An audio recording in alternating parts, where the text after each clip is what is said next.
like to enjoy the sun when it's beautiful outdoors. I just love to head to a mall. Like, I just love to really take in the scene. Just go indoors. I just love to go indoors. You know, it's the air conditioning hits different when it's sunny outside. You got to really appreciate it.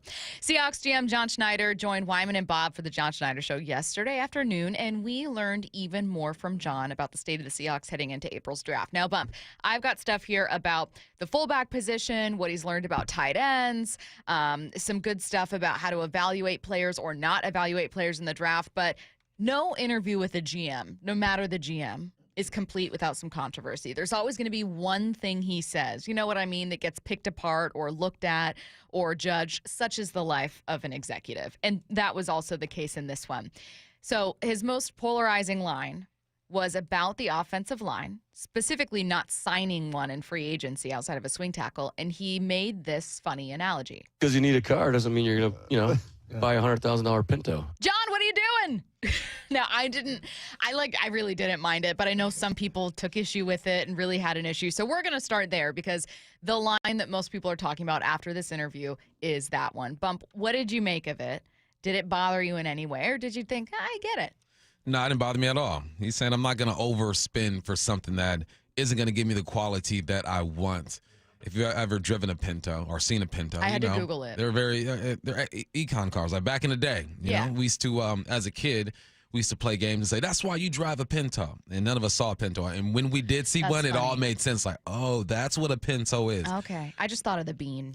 So, yeah, I can see that. Yeah. But no, he's saying I'm not going to overspend. So he's looking at a lot of these offensive linemen out there and saying, I see Pintos out there. If I'm one of the free agent offensive linemen out there, I'm offended. But if I am an analyst of the Seahawks, no, I'm not offended. I'm saying, all right, you didn't see that much value in the guys who are out there. So if you didn't want to spend $100,000 on a Pinto, what if you spent like $5K on a Pinto? You know, maybe if you just brought a Pinto in and see if you could pimp the ride up, like exhibit back in the day, and make this thing beautiful.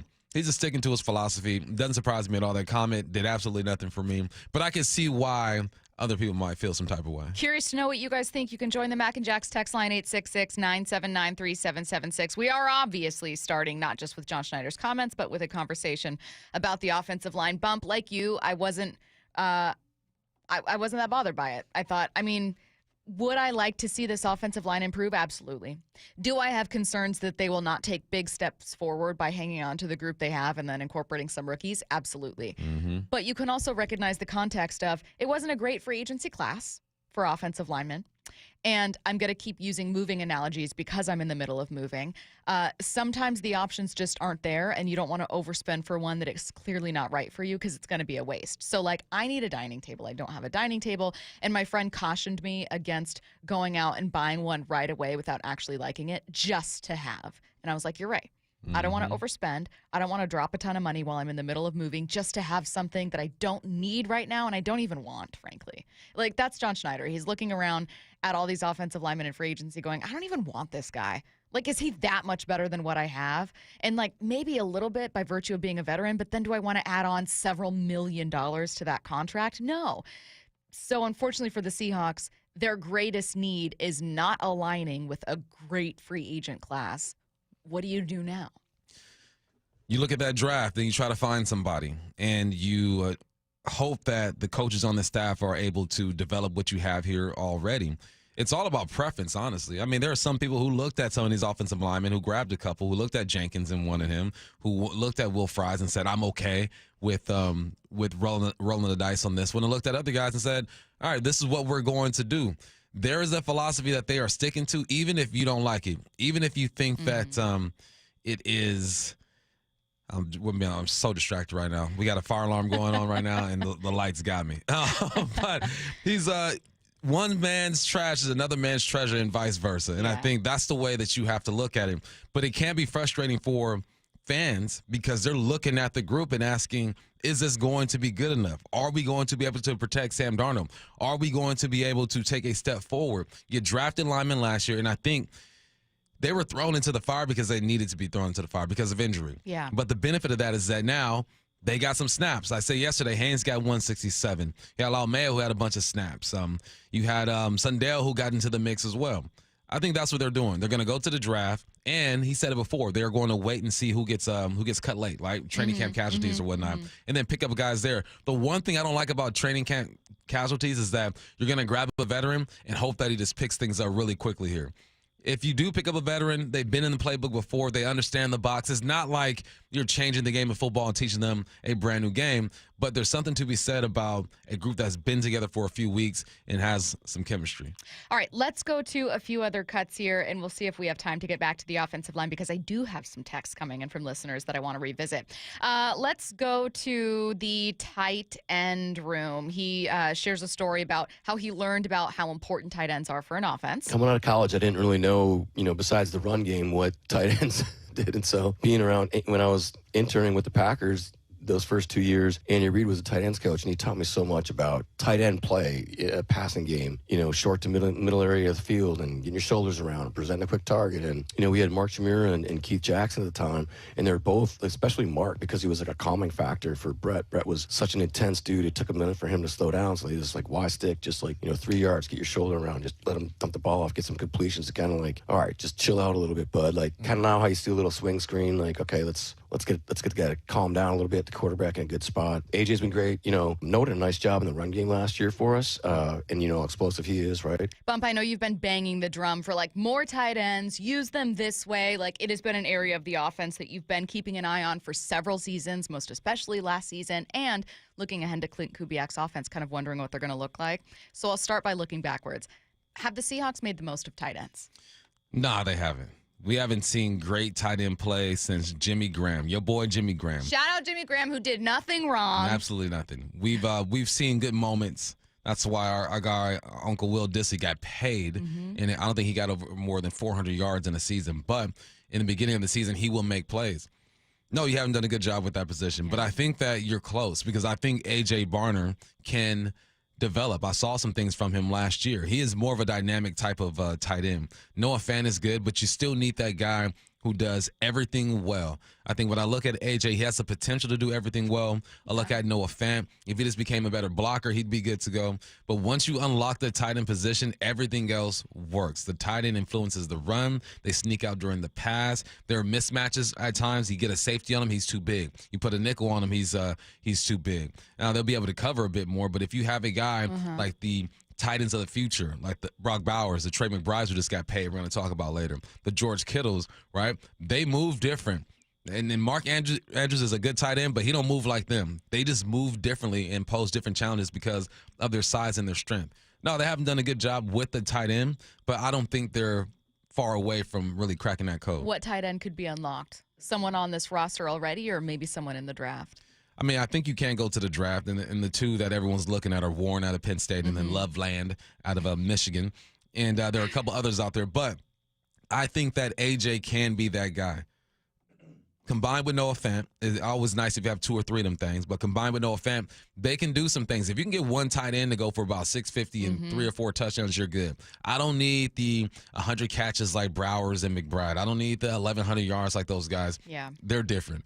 But you get one to go over 650, around 650 and a few touchdowns. Production is nice, and that means everything else is working at the same time.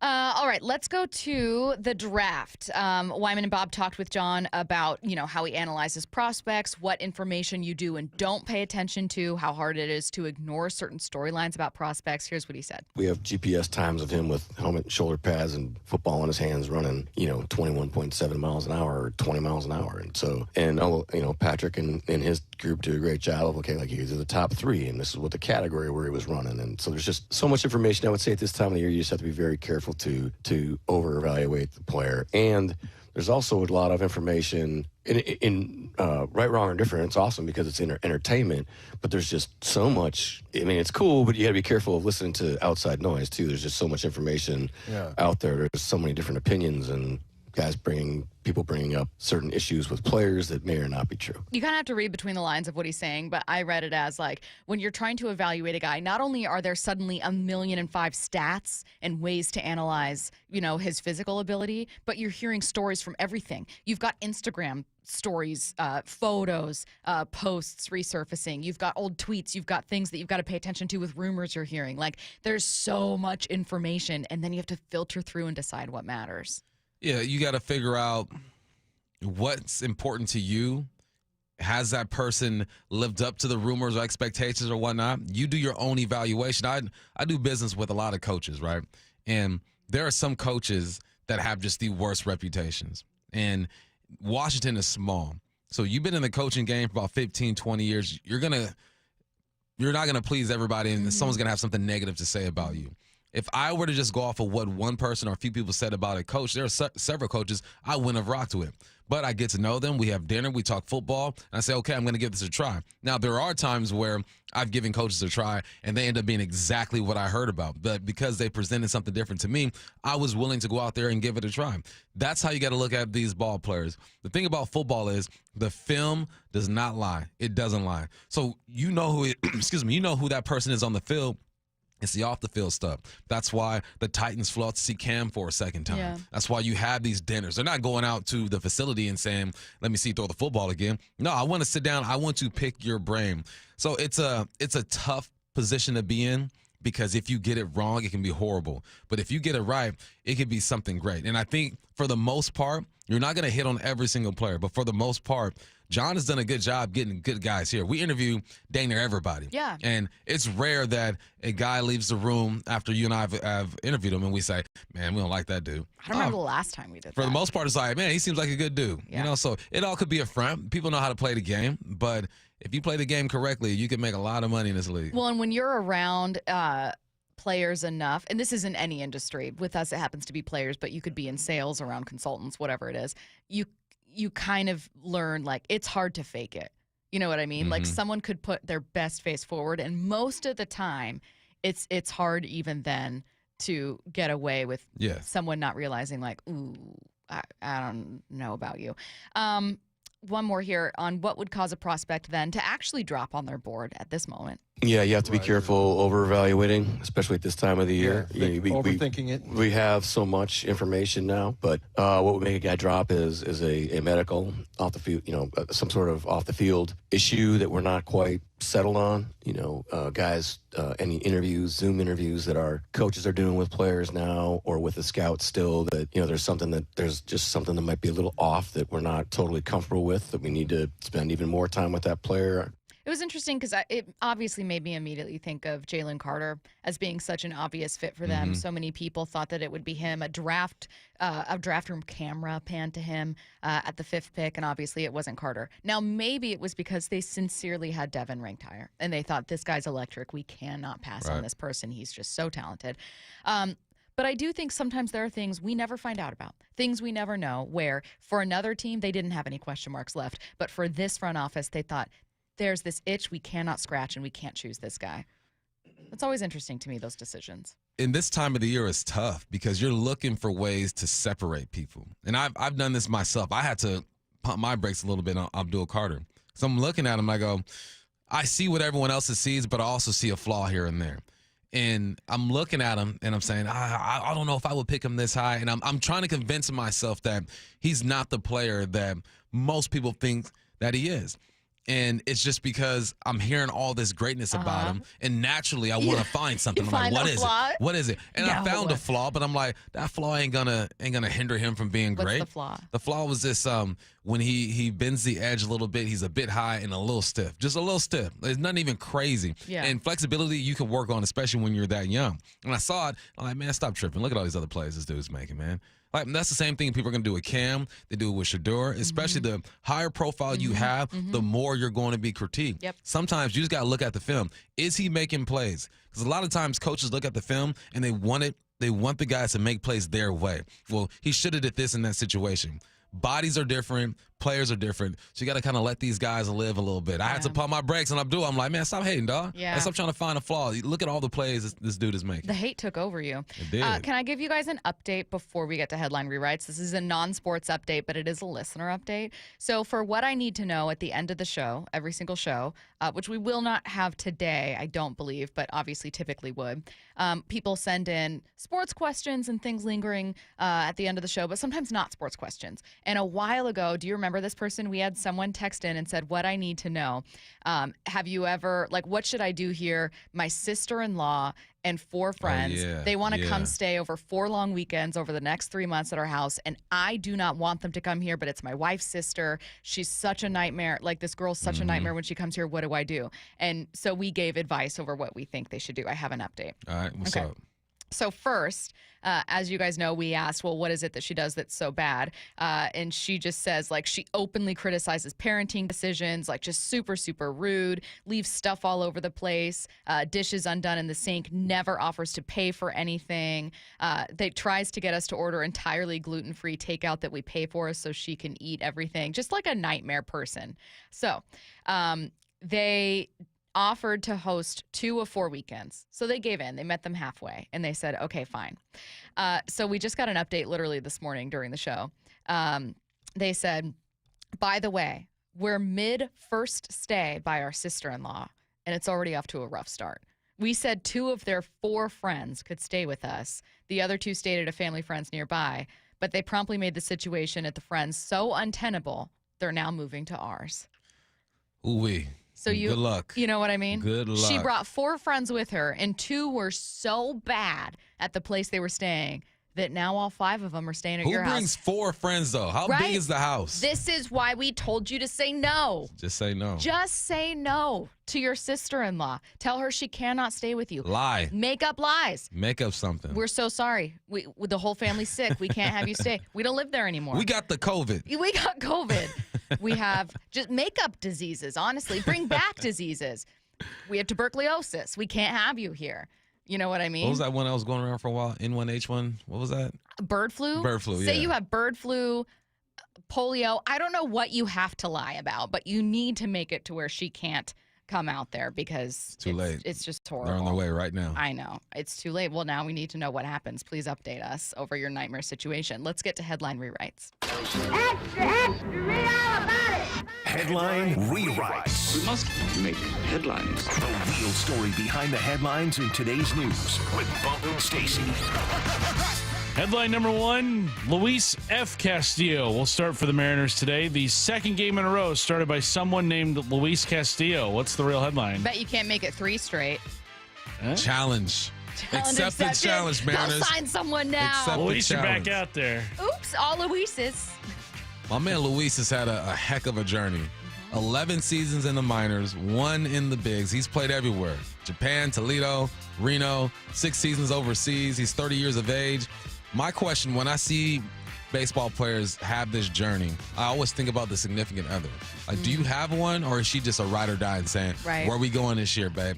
Pack up our bags and let's go get it. But this should be interesting. What if he comes out and just has the outing of his life, man? I would love that. And then we keep him in a rotation. Like, you know what? Just kick it here for a few more weeks until Kirby gets back. One of the most fun stories would be, and always is, someone who gets called up or someone who momentarily, he's not staying, but then just has either a game of his life or just a moment.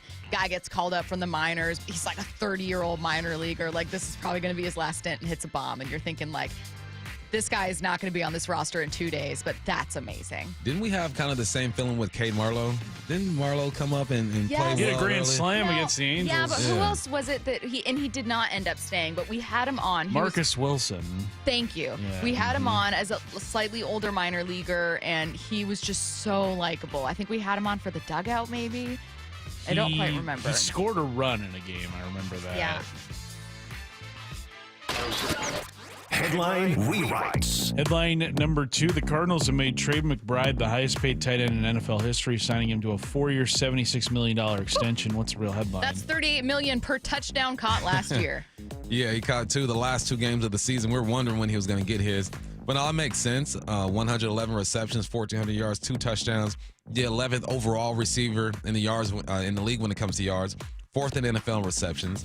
10 receptions over 20 yards. 513 yards of a run after the catch. He's arguably one of the best tight ends. Not even arguably. He's one of the best tight ends in the game. And good for him. And I'm glad he finally got into the end zone the last 2 games of the season, because he's too good not to. He's a good blocker, got good hands, decent speed. He's elusive enough. This is a great signing for the Cardinals. You got to lock these guys up. If the Hawks had somebody like this offense would be something special.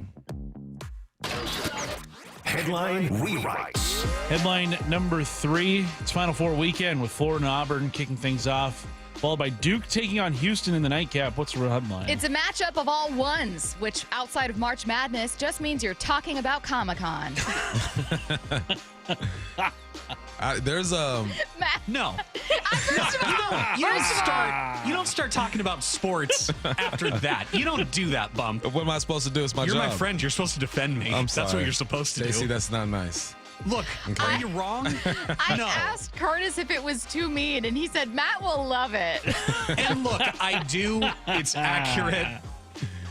I'm not happy about it. Not I happy know there's about some it. 10s at Comic-Con. Solid 9s. No, I know they're no. there. Oh, man. Somewhere they're there. They're not. Somewhere. I Don't they have guarantee you celebrities there's show a up couple sometimes 9s to walking sign around. things? That doesn't count. I think Guaranteed. Margot Robbie's been at a Comic-Con. There's a couple 8s. I guarantee I'm telling you, man, and sometimes just the nerdy, quiet ones be sneaky. They don't even know they bad. Yeah, It's exactly. like the what? She's all that type Yep, of stuff. she's going to put her, and then she takes the glasses off, and you're like, wow, she's Okay. hot. Okay, I see you. I see you. They're there, Matt. I believe. Yeah, I know they're there. But back to basketball. Can I go sports now, Matt? Sure. Okay. Just get He's this over defended with. you, I think. All right, back to sports. Walter Clayton Jr. All right, you guys need to watch this, man. I know Flag gets a lot of the love. He should. He's going to be the number 1 pick. But Walter Clayton from Florida is clutch, man. Averaging 22, shooting about 45% from a three-point line. It's been fun to watch him. He's more of that tweener type of player, 6'2", 6'3", not very big, but very crafty. Should be a lottery pick. Walter Clayton Jr. He's a baller. FTN Fantasy went through all 32 teams in the NFL and ranked their success with first-round picks. Where did the Seahawks land? We're going to bring on editor-in-chief of FTN Daniel Kelley next. When you're on the pitch clock and don't have time for your favorite Seattle sports shows, listen to the podcasts on demand. How about that? Unbelievable. Who would have thought? Every hour, every interview, every look behind the scenes. Dan Wilson's the new skipper? This is a window. This is a time where we can get it done, and that's the hope. That's the vision for this club. Find us on seattlesports.com, the Seattle Sports app, or wherever you get podcasts. Holy smokes! Never miss a minute of Seattle sports, the home of the Mariners. To me, the LJ way is to provide an experience that people really enjoy being a part of. And they enjoy being a part of it because they're getting great service. They're talking with somebody that actually they feel cares about them. They care about what their impression is going to be walking away. It's also understanding you're now part of our family, and thank you for doing the business with us. And this is how we're going to show our appreciation through customer service. We're going to show our appreciation with taking care of you if you ever have an issue. Majority of the people that are coming to see us are within our community. These are people who are providing maybe services that we also use in our community. So the LJ way, to me, somebody can come into a retail setting and not feel like they got to have their guard up. And that's been a long-standing thing in the car business that, you know, we've tried to shake. The LJ way is the Lee Johnson Auto family. Did you know that most people wait 6 or 7 years before they buy a new TV? That's a lot of time in front of one TV. So why not get one of the best sets for the next 7 years, like one of the top-rated Samsung, LG, or Sony models? Too expensive? What if you could get up to $1,000 trade-in for your old set? Who would do a stupid deal like this? Right now, at Video Only, you can get big bucks for your old set as a trade-in and a hot price on the new models. Don't be sorry. Check out Video Only. Did you hear? A recent stash of $10 gold Liberty coins from the 1800s has been found. These gorgeous gold coins are as bright and shiny as the day they were struck in the late 1800s, and less than 200 of these gold coins are available. Coin experts are calling this gold find an incredible opportunity. Call 1-800-917-4635, and you are guaranteed a $10 gold Liberty coin minted by the U.S. Mint in the 1800s. But with extremely limited availability, you must call now. These gold Liberty coins from the 1800s are still in uncirculated condition. That is history you can hold in your hand. To learn more, call 1-800-917-4635. Call now and you'll receive a free American Coin Collector's Bonus Package, a $40 value, free with every order. Call 1-800-917-4635 now to secure your $10 gold Liberty coins dated from the 1800s before they sell out. That's 1-800-917-4635. Tired of hearing scary radio ads about the IRS? Tax Relief Advocates is different. TRA is here to tell you that if you owe money to the IRS, whether it's $5,000 or $500,000, we have a solution. TRA can eliminate or reduce what you owe to the IRS with zero risk to you. We have over 1,000 5-star reviews on Google and an A+ with a BBB. End your tax nightmare today by visiting TRA.com or call 800-583-6681. That's 800-583-6681.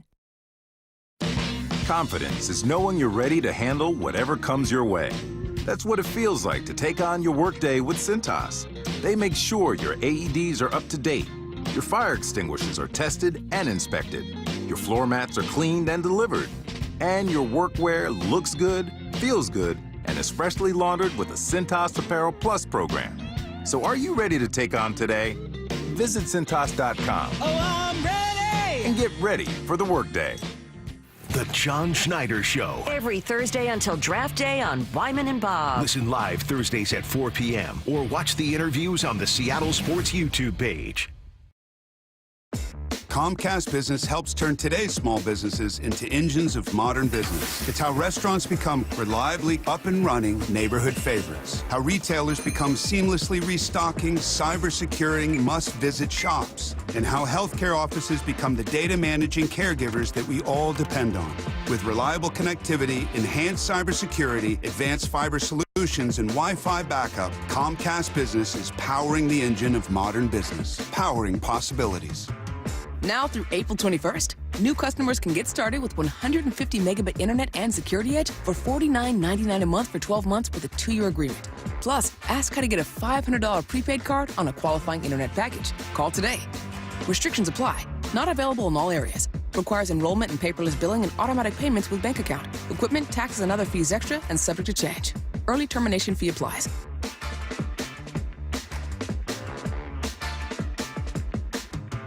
This message comes from Viking, committed to exploring the world in comfort. Journey through the heart of Europe on an elegant Viking longship with thoughtful service, destination-focused dining, and cultural enrichment on board and on shore. With small ships that bring travelers closer to the destination, there's more time to explore. And every Viking voyage is all-inclusive, with no children and no casinos. Discover more at Viking.com. I can't believe how spotless my floors look after using the Swiffer Power Mop. No more dragging around a heavy mop and messy bucket. Now I get the same deep clean without all the work. Thanks to the powerful solution and scrubbing pad of the Swiffer Power Mop, dirt and grime don't stand a chance, and I don't break a sweat. Mic drop. Mop drop. Swiffer Power Mop. Swiffer Power Mop. A smarter way to mop. Try it or your money back. From the Quantum Fiber Studio. This is Bumpin' Stacy. Weekdays 10 to 2. On Seattle Sports and 97.3 FM HD2. How good are the Seahawks in the first round? In particular, how good have the Seahawks been in the first round? How successful over the last 10 years? That was the latest feature from FTN Fantasy Editor-in-Chief Daniel Kelley joining us now on the Emerald Queen Casino Sportsbook Hotline. Daniel, how's it going? Hey, Brett, how are you doing? Good. We're happy to have you. I will warn Seahawks fans they're not going to be especially psyched about where the Seahawks rank on your list, but that's okay because I also don't think they're going to be shocked. Let's first talk about your rubric for how these teams are ranked 1 through 32 with how successful they are in the first round. How did you gauge how to rank the teams? It was literally just picks they've made in the last 10 years. So if you traded out of the first round, if you're one of the teams that had a pick taken away from them, didn't count against you or anything like that. And it's just how they did for that team. So if you drafted a guy, got 2 years out of him and traded him, anything he did after that didn't count anymore. I weighed pretty heavily on playing time because the longer you get out of a guy, the better, but that wasn't the entire thing. After that, it was really just subjective. Looking at guys, the better players got higher ranks. All right, so let's jump to the Seahawks. The Seahawks come in at number 25. And Daniel, for you, you said that they have more recent first-round success, but why did you feel like, you know what, based on what I'm seeing, these are the names I looked at, this feels very fair for this team, and what have you made in general of the Seahawks' first-round success or lack thereof? Yeah, I mean, if I had done this 2 years ago, they would have been down near the bottom of the list. But the 2023 Hall, Devin Witherspoon and Jackson Smith-Njigba, I'm high on both of them. That's bringing the whole group up. Before that, there weren't much in the way of out-and-out failures, but it was just a bunch of guys. Nobody who reshape the team. Rashad Penny had his time, but he kept getting hurt. LJ Collier did his 4 years and then moved on. It was just a bunch of guys who you're not sad you got them, but you're not hanging your hat on the pick either. So I think if I do this again in 3 or 4 years, the Witherspoon, JSN, Byron Murphy group might raise them a lot. But right now, it's not a lot to shine on. I look at the Jordan Brooks pick in 2020, and I think about all the good times that Jordan had here, and obviously ended with an injury and then him moving on. How big was his impact here, and how did that pick affect your ranking? Brooks is probably the best of the pre-2023 group, and he also got the most playing time of anybody on there. So he's the shining light of that area. But if Jordan Brooks is a shining light, is that really anything you need to be? I mean, he was good, but he wasn't a star. He wasn't any of these guys. The next team on the list was Joe Burrow, Jamar Chase for the Bengals. That's the kind of stuff that'll really raise you. Brooks was fine. Brooks was good. He wasn't resetting the format or anything. Hey, Daniel, the worst teams on your list, Bears, Raiders, Titans, Patriots, none were especially shocking. And interestingly, a lot of them we've seen get multiple early first-round picks, right? Did you find anything that stood out to you about your list? Hey, teams that struggle in the first round, also kind of teams that have franchise issues, it's kind of a top-down problem. Honestly, I knew the Bears hadn't been great, but once I put it all in one place, just looking at it was amazing. They're the only team that's averaged a pick better than 10th for the picks they've made. They've made 8 first-round picks and never worse than 11th in the last 10 years. And despite that, they've gotten the least playing time of anybody. Wow. They didn't have a single one sign an extension. The only one who played past 4 years was Roquan Smith, who got the 5th-year extension, and they traded him in that 5th year. So, I mean, you know the Bears have been bad in the last 10 years, but then you look at it, and it's just shocking how bad. The Caleb Williams, Rome Odunze class last year could change that, but there's just not enough for them to go on yet. After that, it's the Patriots, who started the decade were picking near the end of the first round, so that explains a little bit of it. And maybe this Christian Gonzalez, Drake May, the last 2 years will change things. But just right now, it's been a bunch of, we know the Patriots draft history is spotty at best lately, so it's a bunch of that. We've been impressed by the Philadelphia Eagles and how they've been able to put their team together. You got them, I believe, number 13 on your list. Should people be even more impressed of what they've been able to do? Because they're not ranked high, not low on your list, but they've still been able to put together a heck of a roster. Oh, it's like the tale of two drafts for them, because the first 5 years, Carson Wentz had his run, but he was the shining spot. And Nelson Aguilar was great. Andre Dillard got almost no playing time. And then it hit 2021, and they just said, all right, we got this now. Devontae Smith, Jordan Davis, Jalen Carter, Nolan Smith, Quinyon Mitchell. If this is the last 5 years of a ranking, they'd probably be 1 or 2. So I don't know what changed. I mean, it's Chip Kelly out and Howie Roseman back up taking the reins, but I don't know if that was all of it or what. But they figured it out the last 5 years, and if I were an NFC East team, I would not be liking that.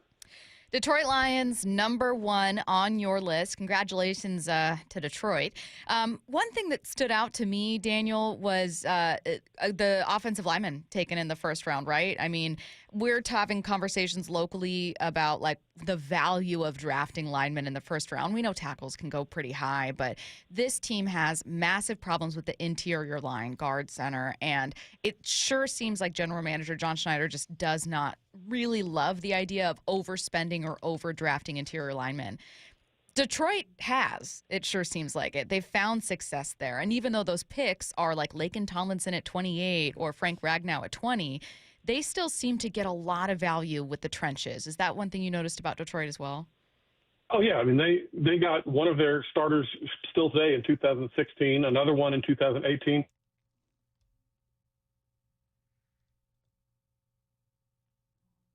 Oh, do we have you there, Daniel? Hello? Oh, we lost him. He gone. Yeah, we can hear him leaving. Okay, we'll see if we can. We can hear him leaving. We'll see if we can get him back on. But all right. Well, anyways, I thought that listeners would be interested in that, especially given look, we started the show by playing this cut from John Schneider saying, granted about free agency, you don't want to spend $100,000 on a Pinto just because you need a car. Interesting to see a team that has successfully, at the very least, drafted linemen. And Daniel's back. Okay, Daniel, it cut you off at the beginning. It's okay. We lost you at the beginning of your answer, so go ahead and start from the top. Yeah, just noting that the Lions got one of their current starting linemen in 2016, one in 2018. You'd hit these guys, it'll remake your line for a generation. If I'm the Seahawks, I'm trying real hard there. I like their backfield. I like Jackson Smith-Njigba as their wide receiver one. I don't know why Schneider's so resistant to it, but at some point, you either make the change or you're the one who gets changed. So I think he's got to make that change soon. One of the things that's most impressive to me is who you have at number 2. You got the Rams at number 2, and they've made 3, as little as 3 picks, and they were just that good with Todd Gurley, with Jared Goff, and Jared Verse as well. Do you think we'll see more teams start to make the gamble that the Rams made and hope to hit later on when it comes to these first-round picks? Maybe 1 or 2, but it's such a dicey strategy. If they had missed completely on any one of those, it tanks you for a generation. So I think it's just a flash in the pan, not something that's going to happen a lot. I kept wanting to put the Rams lower because it's only 3 picks, but then every time I look at it, they haven't missed, so they've got to be up there high. No, I don't think it's a trend. It'd be exciting to be wrong, just because it's nice to see somebody do something you don't expect, but I'd be surprised. One thing that I really liked about this list as well, Daniel, is it's a bummer for these teams, but it makes you realize the windows that some teams had. Like, you have the Saints at number 11, the Vikings at number 10, the Falcons are at number 5, and obviously these teams, looking to get back to a Super Bowl more recently. Did you find in looking back at these teams, was there any team you stopped at and went, they had a run? How did they not get a ring from this?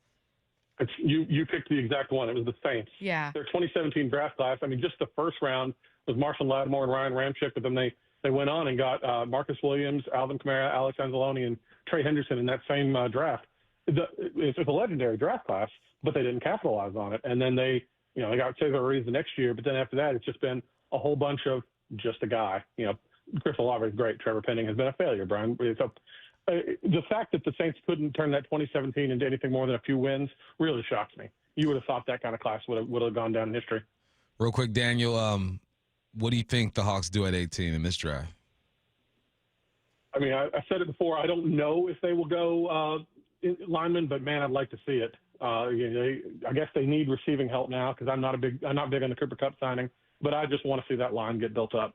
I think Sam Darnold needs the protection. I think the running back duo is great, but they need the protection too. If they don't go lineman, I'll be a little disappointed. Was it Cooper Kupp's age, or did you just think God, you're going to need more to replace DK than just, what was it that made you think I'm not super high on this one? His separation numbers have gone in the tank the last few years. Yeah. You can check those out on FTN. We have all that stuff on there, but his separation's gone down, his age, his injury. I love him. I thought he was great. I'd love to be wrong. Casting him as the number 2, not making him be the number 1, getting him back home. There's reasons it could work out, but there's so many warning signs there that it scares me. Well, it's a really fun feature on FTN. Editor-in-Chief of FTN Daniel Kelley, kind enough to join us on the Emerald Queen Casino Sportsbook Hotline. Daniel, thank you so much for taking the time, man. We appreciate it. Thanks, Daniel. Thanks very much. I appreciate it. Have a good one. All right, we are going to stick with this conversation. And I know with Daniel, we covered a couple different teams, a couple trends, maybe what he wants the Seahawks to do. But, Bump, we're going to take a look back very specifically at the Seahawks, the first-round picks they made, what has and hasn't been working for Seattle next. Seattle Sports, your home for Wyman and Bob. Weekdays 2 to 7. We got Charlie Furbush in studio with us. Logan Gilbert is like my spirit animal. How he pitches, how he attacks hitters, and right there behind him is Bryce Miller. When you look at an actual pitch, they both have this splitter now that is just incredibly effective. I was always jealous of guys that could throw that pitch because it really acts like a fastball a lot of ways, and then it comes in and drops off the table. On Seattle Sports and 97.3 FM HD2. What's up? It's Michael Bumpus for Silver Reef Casino. Man, I need you to go to seattlesports.com and check them out. They have a full homepage takeover. There's links everywhere. Click on them. You get a lot of information. But after the show, I'm headed up north, and I can't wait to walk into my deluxe King room with views and Wi-Fi. Once I get settled in, they put some money in my pocket. Your boy's going downstairs. I'm going to the steakhouse, or I might even switch it up and visit the new cantina. And it's not done there. I got to watch my sports. I got to watch some basketball this weekend, and I'm going to Porter's Bay Sports Bar to have me a drink and do what I do. And if the weather is good, I got to play some golf, man. Loomis Trails Golf Course is going to be there. Worst case, I might just hit the range, work on my 7-iron, and then visit the historic clubhouse. Look, if you're feeling like there's some FOMO, don't worry about it. I got you covered. Visit silverreefcasino.com and book your stay. They got something for everybody at Silver Reef Casino. It's right up to 5, not very far. Get there. You might see me. This might be the most surprising statistic I've shared in decades of doing local news. More than 75% of commuters will be involved in a car accident at some point. JP Pendergast of Pendergast Law with more. What makes it more surprising? The average person will be involved in 3 to 4 collisions in their lifetime. With accidents unbelievably prevalent, what are some safety tips if it happens to you? Safety first. Secondary collisions are not uncommon while awaiting help. Turn on those hazards and remain in a safe place. If a bystander witnessed the accident, capture their information and encourage them to remain at the scene. Seek medical attention immediately if needed, as delaying can be a costly mistake. Lastly, remember that statements made to police and insurance adjusters can affect your case. Collisions are more common than we'd like to think. If you find yourself in one, follow these helpful tips and then call my friends at Pendergast Law. If you or a loved one's injured in a car accident, call Pendergast Law. We can help. PendergastLaw.com. Confidence is knowing you're ready to handle whatever comes your way. That's what it feels like to take on your workday with Cintas. They make sure your AEDs are up to date, your fire extinguishers are tested and inspected, your floor mats are cleaned and delivered, and your workwear looks good, feels good, and is freshly laundered with the Cintas Apparel Plus program. So are you ready to take on today? Visit Cintas.com. Oh, I'm ready! And get ready for the workday. Did you know your skin is the largest organ of your body? Huh? That's why you should shower with Old Spice Super Hydration Body Wash instead of plain old bar soap. Love your skin by super hydrating it with vitamin B3 and glorious notes of vanilla and shea. Did you know that my super hydrated skin is the second largest organ of my body? The first is my heart. Old Spice. Men have skin too. Old Spice Super Hydration Body Wash. 24/7 renewing moisture. With daily use. Washington state has the 3rd highest cost of living in the nation. If Olympia politicians raise taxes again, the cost of everything from groceries and gas to housing will go up even more. They've already doubled spending over 10 years, with little to show for it. Washington state needs lower costs, not higher taxes. Demand smarter state spending now at affordablewashington.org. Paid for by people for an affordable Washington and Olympia, Washington. Top 5 donors are Washington Alliance for Competitive Economy, Microsoft, Madrona, T-Mobile, and Alaska Air. Headed outdoors or on the water this weekend? Check in with Joey and Nellie on the Outdoor Line from 6 to 8 a.m. every Saturday on SeattleSports.com. Are you curious about who offers the best deals on top-rated Samsung, LG, and Sony TVs? The answer is surprising. It's not online, and it's not the warehouse clubs. The best deals on top-rated TVs are at Video Only. Don't believe it? Then check out the trade-in deals at Video Only. How about $500 for your old TV? Try doing that online. Before you buy that new TV, drop into Video Only. If you don't, you'll be sorry. 1-877 Cars for Kids. KARS Cars for Kids. 1-877 Cars for Kids. Donate your car today. Donate today at carsforkids.org. That's cars with a K. Your car can be picked up as soon as the next day. Receive a tax deduction and vacation voucher. 1-877 Cars for Kids.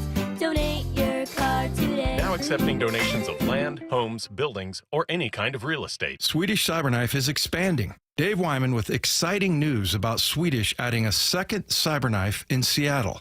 Cyberknife is a non-invasive, extremely precise prostate cancer radiotherapy treatment. Compared with other radiation therapies, which last 6 to 9 weeks, the Cyberknife treatment period is much shorter, typically 5 days with daily sessions under an hour. Treat prostate cancer with Swedish Cyberknife. Swedish.org/Cyberknife Prostate. It's the World Fighting Championships at Emerald Queen Casino Event Center. Saturday night, May 10th. Experience the thrill of live MMA, boxing, Muay Thai, and kickboxing. Tickets at emeraldqueen.com. Don't miss this exciting mixed martial arts event. The World Fighting Championships, May 10th at Emerald Queen Casino, the entertainment capital of the Northwest. 21 and older, need gambling help? Call 800-547-6133 or visit emeraldqueen.com. From the Quantum Fiber Studio. This is Bumpin' Stacy. Weekdays 10 to 2. On Seattle Sports and 97.3 FM HD2. We are taking a look at the least successful and most successful teams from the first round of the draft. This is over the last 10 years. The Seattle Seahawks. Here's the list that I printed Isn't for us. isn't there like a link The list. on the page? There is a here? link, but I'm not green today. Here's the link. I went real wasteful. I'll put Curtis. Would you mind throwing that link on there on the show sheet for? Thank you. Okay. The Seahawks rank in FTN Fantasy's list of the most and least successful teams in first-round picks over the last 10 years, 25th. I don't think it's unfair, but I think it's worth talking about what we can learn from it. You know what I mean? Like, all we can do is move forward. Me, you, and John Schneider. So, on this list, Jermaine Ifedi, Rashad Penny, LJ Collier, Jordan Brooks, Charles Cross, Devin Witherspoon, Jackson Smith and Jigba, Byron Murphy II. What do you see with this list? I see one just complete flop, and that'll be LJ. I see Rashad Penny, who teased us with the last 4 or 5 games of a season, put together like 700 yards. We're thinking he's going to be good to go. He's never been injured. And then he comes here, it's his wrist, it's his finger, it's his hamstring. Like, he just couldn't get healthy. The potential was there with that guy, but just didn't produce. Fetty played a lot of games. He did. He played a lot of games, 60 games with this ball club, the 31st pick in the first round. And he had some issues, but he was serviceable. What I see, though, that sticks out to me, Brooks, Cross, Witherspoon, and Jigba Murphy, I think you're good. We're still waiting for Murphy to have his big moment, but at that interior defensive line spot, it's hard to have those moments unless you are Chris Jones or Aaron Donald or someone of that nature. I see a solid group. Not a great group, but a solid group. I think that 25 might be a little too high for me. I think if you get them around like 20, 19, that feels a bit right. But I think because of LJ, Rashad Penny, and then just the way that people remember Jermaine Ifedi kind of hinders their ability to kind of climb up on this list. But the last 4 picks, 1, 2, 3, 4, even 5, more to Brooks, I think you're going to get a lot of production out of that group. I see a team also that just was probably reaching with late first-round picks and using them on second-rounders. You know what I mean? Like, part of it was the situation that they were facing, and Daniel noted that in the article. He said they didn't pick before 27th any year between 2013 and 2021. Right. This list goes back to 2015. That includes a good chunk of that time. Jermaine Ifedi was 31. Rashad Penny was 27. LJ Collier was 29. Jordan Brooks was 27. These were probably moves where the Seahawks tried to trade back and couldn't. I know they did with Jordan Brooks. They talked about it. Probably moves where they maybe had a big gap, which I think was the case with either LJ or Rashad. I can't quite remember, but it was like they didn't have a second rounder. So they're like, we have to take, I think LJ, like, we have to take someone here. If we can't trade back, we're not going to get a chance to get this guy later. Maybe we just pull the trigger and draft him now. Like, clear reaches, clear bad timing. Then you see more successful picks the higher they are. I mean, frankly, making the most of their pick. Number 9, Charles Cross. Number 5, Devin Witherspoon. Byron Murphy at 16. Jackson Smith and Jigba at 20, but was the first wide receiver off the board. I think draft positioning also tells the story. And I know we can find a TJ Watt here and there at 30th, but like, you know. I think, positioning is key. I also think the way they attacked it, because we hear John talk about we went away from need. And I felt like going away from need started at either LJ or Brooks. Yeah. Right? Those are like the Brooks, Collier, Penny, Fetty. Those are all like need picks. And then after that, Charles Cross. I mean, you always need an offensive lineman, right? But they could have went somewhere else with the 9th pick. Devin Witherspoon was clearly best player available. So is Jackson Smith and Jigba, and I think Byron Murphy as well. So it's a combination of, I think, their position in the draft, 31, 27, 29, 27. And once you get up 9, 5, 20, 16, you stop looking for need and it's saying we're going to get the best guy available. So there's a combination of things, and that's what makes this draft even more interesting to me, because we know what they need. They need offensive linemen. We just had Daniel Kelley on. He said he'd be disappointed if they didn't get offensive lineman with that 18th pick. Me, I wouldn't be disappointed. If you get a tight end, if Warren or Loveland is there, okay. If Brooks is there from Alabama, then I'm all right with that. If Warren is there, Gold, receiver out of Texas. Matthew Golden. Matthew Golden is there. I'm fine with that. If Amawari is there from South Carolina, I'm good with that. I think offensive linemen can wait. And I almost am reluctant to say it because I know how important it is for this team. But I also know that talent, man, you just got to get the best football players on the field at one time, and you can work on some things. And I probably lean that way because I do believe that the new scheme is going to help some of these young guys develop. Last 2 minutes here. I know I'm stepping outside of Seattle a little bit, but it's just something I thought was interesting. The teams that rank lowest on this list are the Bears, Raiders, Titans, Patriots, Cardinals, Jets, Giants, and then the Seahawks are 25. Quite a few of these teams, Bears, Raiders, Titans, obviously number 1 this year. Patriots are number what this year? I don't know. They're pretty high up there too. The Jets and Giants, these are teams that have typically picked high, or certainly have for the Patriots like of late, and aren't finding success. And it reminded me so much, you can probably tell where I'm going, the conversations that we have over and over and over again, particularly if a team struggles or is in limbo, where people go, just tank and get a high pick. And it's like, the Bears have had high picks. Yeah. The Browns, who aren't on this list because Myles Garrett saved them at number 1, but like the Bears have had, or the Browns have had high picks. The Titans have had high picks, and here they are at 30th. Having a high pick doesn't save your franchise or guarantee anything.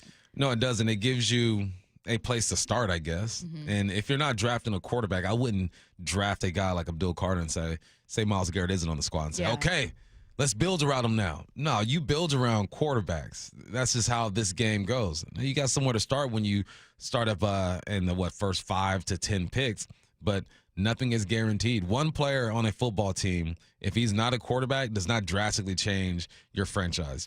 You mentioned the Browns. Myles Garrett has been one of the best players in the league for 8 seasons, been to the playoffs twice. Other than that, has had losing records almost every single year. Crazy. You need a quarterback. As much as you don't want to hear it, that's the building block. So, yeah, I think that's a great point. All these teams have been up there when it comes to the draft, but Titans are probably going to draft with their 3rd quarterback in 4 years or something like that. Crazy. You keep rolling the dice and see if you can get a QB1. That's where it starts. All these other pieces are complementary. All right, switching gears here, talking Mariners with Jason Churchill. He joins us next. The John Schneider Show. Every Thursday until draft day on Wyman and Bob. We are now speaking with the architect of your Seattle Seahawks. How we doing, football fans? With Seahawks President of Football Operations and General Manager John Schneider. My job is to do what's best for the Seattle Seahawks organization. I have to keep wrapping my mind around that and trying to communicate effectively. Listen live Thursdays at 4 p.m. or watch the interviews on the Seattle Sports YouTube page. What's the standard the Seahawks defense needs to be held to under Mike McDonald? The John Schneider Show. Brought to you by Pizza Hut. Get up to $5,000 in local utility rebates, and Eastsiders save up to $6,000 with the Energy Smart Eastside program. Plus, Home Comfort Alliance is offering up to 10% off all heat pumps and air conditioning systems through April. Visit HomeComfortAlliance.com. Jay Leno, live Wednesday, April 9th at Muckleshoot Event Center. Come laugh it up with one of comedy's living legends. No politics, no lectures, just jokes, and they're all clean. Get your tickets before they sell out at MuckleshootCasino.com. Jay Leno live Wednesday, April 9th, only at Muckleshoot Casino Resort. Muckleshoot. You never get a second chance to make a first impression. Superior Linen Service will help your company with logoed apparel, uniforms, floor mats, linen, and more. Give us a call. We answer the phone. Superior Linen Service. It's what we do. Visit SUPLinen.com. Hear that? That's the sound of your life. Perfectly imperfect. Beating in rhythm to the world you've created. But every time you drive after drinking, the music gets drowned out.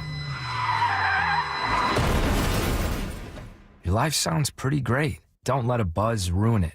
Buzz driving is drunk driving. Don't drive buzzed. A message from NHTSA and the Ad Council. Did you know you can get your prescriptions for less at your local pharmacy? You can with GoodRx. It's the free app that can save you money on your medications. Just search for your prescription, choose the pharmacy and the price that works best for you, and then show your GoodRx coupon to your pharmacist at the drop-off counter. GoodRx works at over 70,000 pharmacies, including Walmart, Rite Aid, and Walgreens, and it works whether you have insurance or not. It's easy to save. Next time you drop off your prescription, check GoodRx. To start saving today, go to GoodRx.com. GoodRx is not insurance. The LJ way is the Lee Johnson Auto Family. Hello, hello. Welcome to Lee Johnson Auto Family. This is King. This organization's a special one. They call it the Lee Johnson Auto Family, and it's not just a name. It's not just some cliche.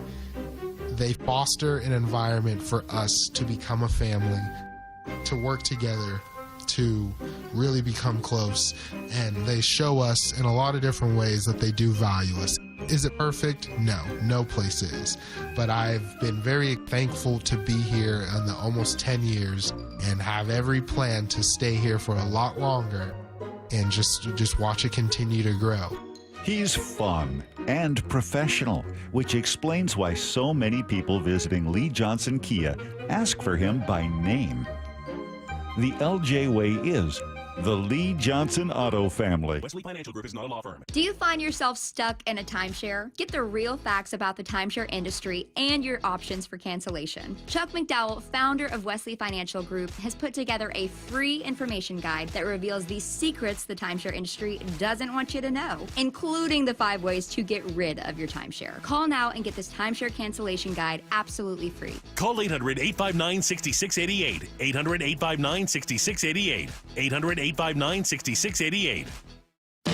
Confidence is knowing you're ready to handle whatever comes your way. That's what it feels like to take on your workday with Cintas. They make sure your AEDs are up to date, your fire extinguishers are tested and inspected, your floor mats are cleaned and delivered, and your workwear looks good, feels good, and is freshly laundered with the Cintas Apparel Plus program.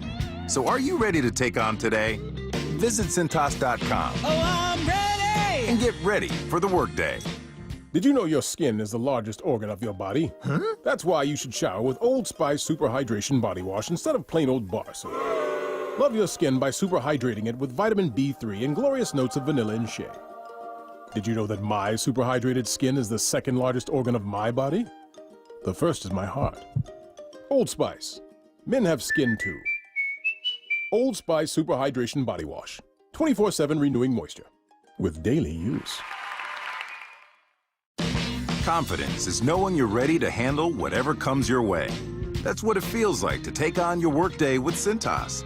They make sure your AEDs are up to date, your fire extinguishers are tested and inspected, your floor mats are cleaned and delivered, and your workwear looks good, feels good, and is freshly laundered with the Cintas Apparel Plus program. So are you ready to take on today? Visit Cintas.com. Oh, I'm ready! And get ready for the workday. Let's go! This is Seattle Sports. Streaming through the Seattle Sports app. KIRO AM Seattle. KIRO FM HD2 Tacoma. Home of the Seahawks, Mariners, and everything Seattle sports. Seattle Sports Snapshot. The NBA has fined John Morant $75,000 after the Grizzlies star again used a gun gesture to celebrate a three-point shot. The league first issued a warning to Morant after he used the gesture in a Grizzlies-Warriors game Tuesday. He did it again yesterday, this time faced punishment. Given the popularity of the celebration itself, the decision by the league has been a polarizing one, with some critics arguing against Morant's fine. Snapshot, brought to you by Miller Lite. When it's game time, it's Miller time. From the Quantum Fiber Studio, this is Bump and Stacy on Seattle Sports. Streaming through the Seattle Sports app and at seattlesports.com. Now, here are your hosts, Michael Bumpus and Stacy Ross. Here we go now. Jason Churchill joining us now on the Emerald Queen Casino Sportsbook Hotline. Hey, Church, how's it going? Hanging in there. I'm still waiting for the weather.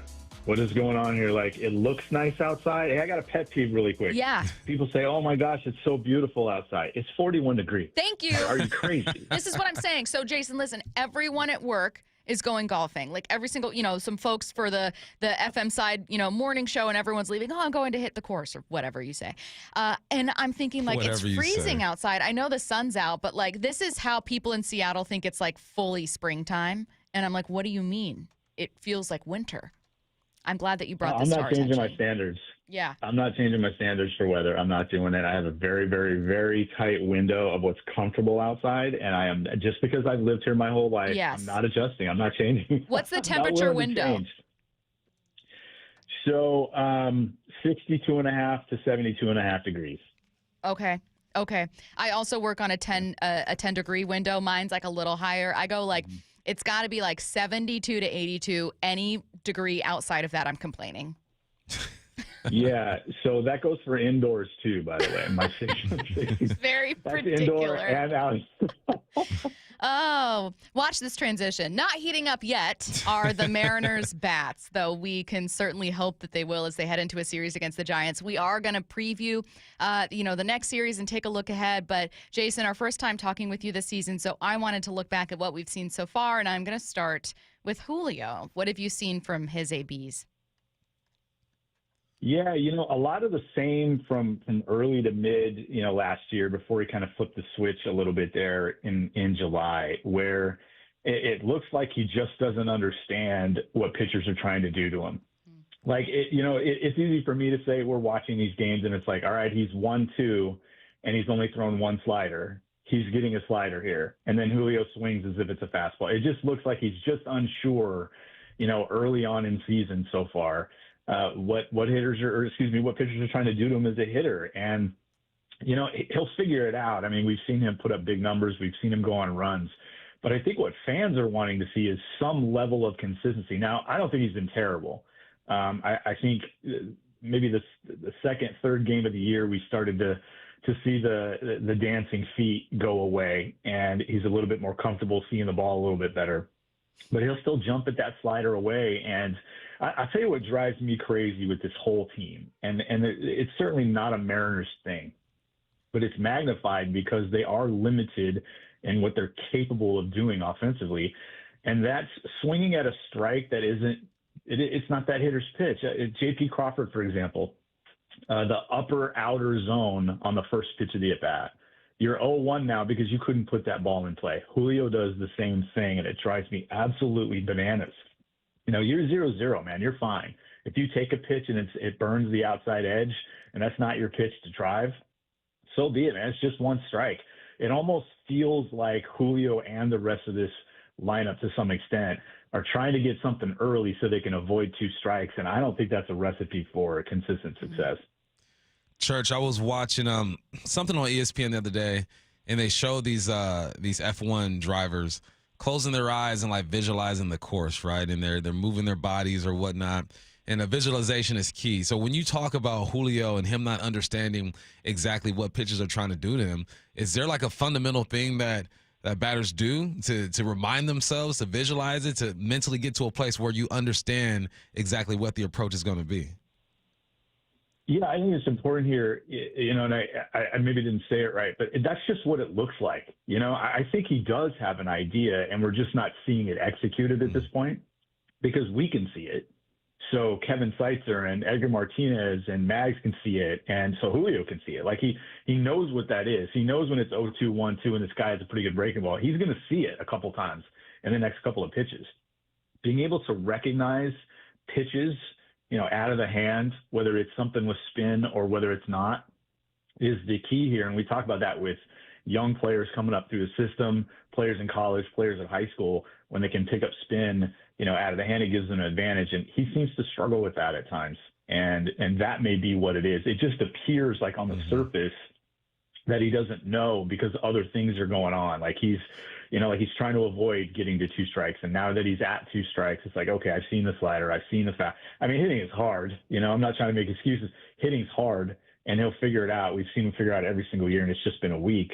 But that approach and that kind of pregame, the rituals and the information, that's obviously changed since last August. And with Kevin Seitzer being new, I don't know what that's like. It'd be an interesting conversation to have in terms of how different Kevin Seitzer is and the staff is now with how they approach games and how they approach individual at-bats. Because, the thought was there was too much information a year ago, and maybe that was kind of clouding things, and they wanted to simplify. And some people think that worked. And, well, if it did, why isn't it working right now? Right. So, I cast a lot of this whole Edgar fixed Julio thing to me was always hogwash. I think Julio fixed Julio. I think hitters fix themselves. I think hitting coaches help them see the light. And, after 7 games, it's just, I think the most interesting thing about the first 7 games is they haven't really gotten a whole lot out of Cal Raleigh, a whole lot out of, Julio Rodriguez. And, yeah, they've only scored 18 runs in 7 games, but this is how this team is built. They've still found a way to win 3 of them. I'm phrasing this question in a weird way, but I'm so interested in your answer that I'm just going to try my best. What did their moves or lack thereof in free agency tell you about maybe how Jerry sees the roster, how Justin sees the roster, and do you agree with them? Considering what we believe was the available payroll to them, I completely understand why they went the way they did. You don't spend money just to spend money. It looks like they end up using, every cent of what we think was left when the season started on the new Cal Raleigh deal, because he's making more money this year than was originally planned. But yeah, that's a tough one. I think the issue I have with the front office the last couple of years is not being willing to, I'll use the word overpay, but I hate it. Yeah. To overpay with your farm system. At some point, this club needs that front office to go out and make the Luis Castillo kind of deal for an offensive player. And they're more expensive. It's going to cost you more to go get the equivalent of Luis Castillo as a hitter. It just is. That's what it is. I had lots of conversations with fans about a player like Riley Green, for example. Not that he's available, but that guy has, he's a good hitter. We just saw him at T-Mobile Park go oppo. He's a good player. He can play a position in the field. He's young. He's controllable. If there are those kinds of players to go get, and you have to pay 150 cents on the dollar when you use that Luis Castillo deal a couple of years ago as a baseline, sometimes you just have to do it. And you have to do that because the ownership isn't going to help you. They've been handcuffed quite a bit, and that's not an excuse, because I do disagree with, holding so tight to the farm system and being so worried, it seems, about giving up on a player too early and not getting full value for a kid because he's just an A-ball. I completely understand that, but do it once. I mean, think about having another Randy Arozarena in this lineup. Not even a star necessarily, but just throw another Randy Arozarena in this lineup, like hitting after the one that they already have, or hitting after Raley or hitting after Solano. One guy in this lineup that can do what Randy Arozarena can do and really has done despite the batting average makes a world of a difference. They need ways to turn that bottom third of the lineup back over to their strength, which is the first 4 or 5 in the lineup. And anything you can do to help that is going to be enormous. And that's the one thing that I take issue with. I'd love to hear the explanation of why they weren't willing to do that, because the idea that the deals weren't there just means they weren't willing to pay the price, not that they weren't available. We've been harping on just kind of the disappointment to the start of the season. Obviously, a lot of baseball to be played. But is there anybody on this roster that's not in the rotation that you feel like has kind of lived up to what you expected them to do or what the Mariners need them to do?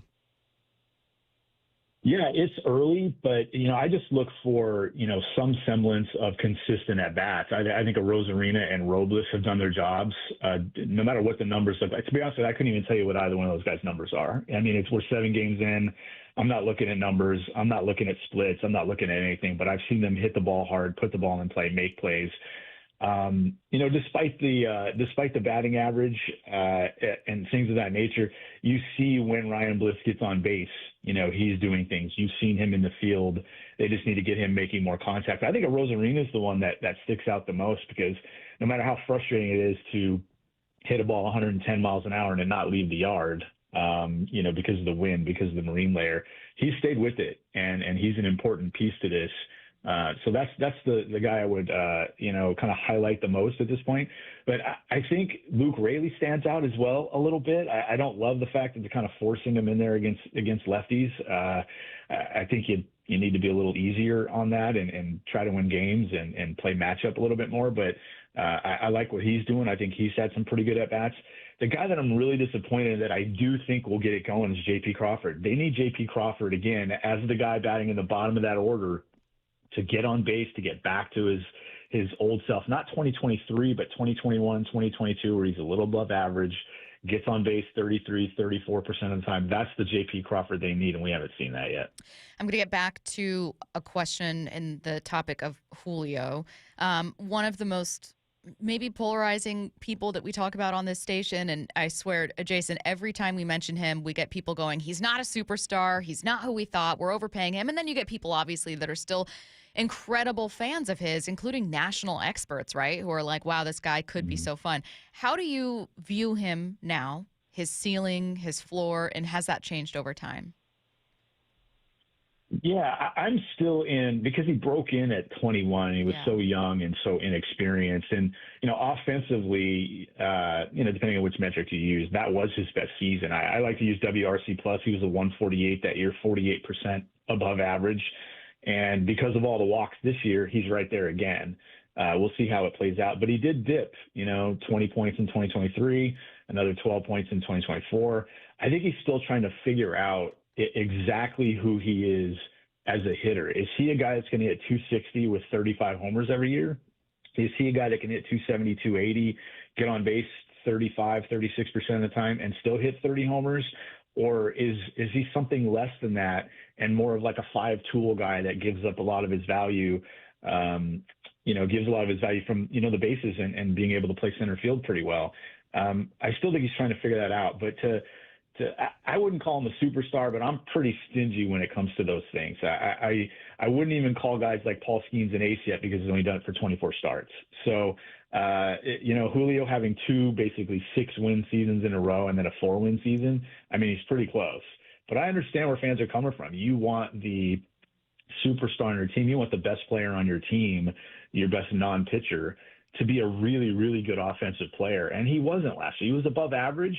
Yeah. But that's not a star. And so I completely understand that. But again, we're talking about a 24-year-old guy with all the tools, even at the plate, even with ignore defense and running, all the tools at the plate to basically turn in a season like Bobby Witt Jr. did a year ago. I mean, there's just no reason he can't do that. And there's just a couple of things he has to tighten up. A lot of that is about chase. A lot of that is about not missing a pitch when he gets one. We get to see Luis F. Castillo today on the mound, Church. My man's been around. Played overseas, 11 years in the minors. Mm-hmm. Do you know anything about him, and what should we expect if you do? Yeah, he's a four-pitch guy, sinker, four-seamer, like 93 to 96. I think in his first start of the year, he hit 95 several times. It's more of a ground ball effort with the fastball than anything else, but slider, changeup. He'll miss a bat here and there. To be honest with you, if this is a move to replace Emerson Hancock, I don't like it. Unless there's something we don't know about what's going on with Emerson Hancock. He had a really bad inning that really only should have been 3 runs instead of 6. And you pull the plug on his season is weird. And we'll find out whether that's the case or not. And then for it to be Castillo and not somebody that could be more of a long-term answer, I don't really understand that, but he will throw strikes. He's just not going to miss a lot of bats, and you're hoping that the Giants hit a bunch of worm burners to the infielders, in his start on Friday. You, for the latest episode of Baseball Things, the podcast, talked about the Everett roster. Obviously, you have your eyes on Tacoma as well. We just talked with Ben Williamson the other day, and we're going to be interviewing a couple minor league guys over the course of this season. At any level right now, is there a player or two where you just go, every time I check in on what these two are doing? Yeah, so it's kind of weird when it comes to that because it's not obvious. Like I'm more excited about the Modesto roster than the Everett roster, and maybe some of that is just because we expected the Everett roster to be absolutely loaded and just about every hitter is interesting and several of the arms are interesting. But I think Ryan Sloan is kind of the guy I'm keeping an eye on the closest. Yeah. Some of that is because I'm curious how much they're going to use him. Prep draft pick last year, first-round talent, went in round 2, got first-round money, didn't pitch last summer after the draft. We saw him a little bit this spring. We saw him in the breakout game. He looked great. He's very advanced in a lot of ways, manipulates his fastball east-west. Like he's basically got 3 different fastballs. Pretty good slider, as we saw in that spring breakout game. I'm just curious how much they use him and, how that sets him up for next year. Because when we think about prep arms, the first thing the scouting world thinks about is there's so much risk there with injury. So teams are careful and smart about how they build up pitchers and things like that. But Ryan Sloan has, I just mentioned Julio has all the tools to be a superstar. Ryan Sloan, like if we're talking pure upside, I just put out my top 10 Mariners prospects by upside the other day, and Ryan Sloan was on it. Because if you erase the risk from his profile, you're talking about a Cy Young candidate. And with a ceiling at least as high as any of the other arms in the system, including the guys that are on the big league roster right now. So that's the guy that I'm going to be staring at and watching every start down in Modesto. Check out the latest Future Star series, the latest episode of Baseball Things also up. Follow Jason at Prospect Insider on X. Thanks so much, Churchill. Church. Hey, you got it. Check that thermostat. See ya. I'm glad that Jason sees eye to eye with me. Not literally, he's much taller, but sees eye to eye with me on temperatures. Because Curtis gives me a hard time. His was like 62 to 72 inside and outside. Mine's probably the next 10 degrees higher inside and outside. You're like a grandma. Well, no. Every time I go over to somebody's house, when they're elderly, the thermostat is set to like 74 degrees and I'm sweating in Okay, there. first of all, my current temperature of my new place is like around 71, 72. That's too hot. No, that's normal. 68. That's a normal temperature. My last place, we would keep it around 75 and we'd like turn the fireplace on. Crazy. I like to sleep just brisk, a little cold in there. Well, for sleep good. You temperatures, sleep good yeah, when because it's then you cold. feel warm under the covers. But for walking around your house, you never want to feel cold. Put a sweater on. Yeah. I tell my kids. There's blankets. Put a sweater on. It's too much dad energy. Let's get to 4 down territory. This is 4 down territory, going inside the game with former Seahawks and Coug wide receiver Michael Bumpus. First down, we have asked can Sam Darnold be a mini Geno? We will have to wait and see if he can on the field, but how is he already a mini Geno off the field? Money-wise, because you look at their contracts, it's pretty similar. Like Geno's getting a little bit more over 3 years, but both teams wouldn't commit fully to these guys. They're saying, show us a year and we have a way out. So after that first year, there's a way for Las Vegas to get out and only pay Geno that $40 million that first year. Same thing with the Seahawks. After that first year, they have a way out. We'll only play you $37 million. So we don't know what it's going to look like on the football field, but as far as how the league views them, they're almost the same. If you just look at their contracts in a way that is structured, this is just normal practice for the Seahawks, the way that Sam Darnold does or has his contract. I don't know if it is for Las Vegas, but you just look at the numbers. Vegas pays slightly more than what they have for Geno than what the Seahawks have for Sam Darnold. So there's your mini Geno, because that's what everyone wants to know. Can he go out there and just do a little bit of what Geno did? I think in the right situation, he can do more, but he's the type of quarterback that needs to be supported a bit more than Geno. But the league is telling me that money-wise, they're about the same guy. Second down. What team will learn how strong their philosophy and culture really is this year?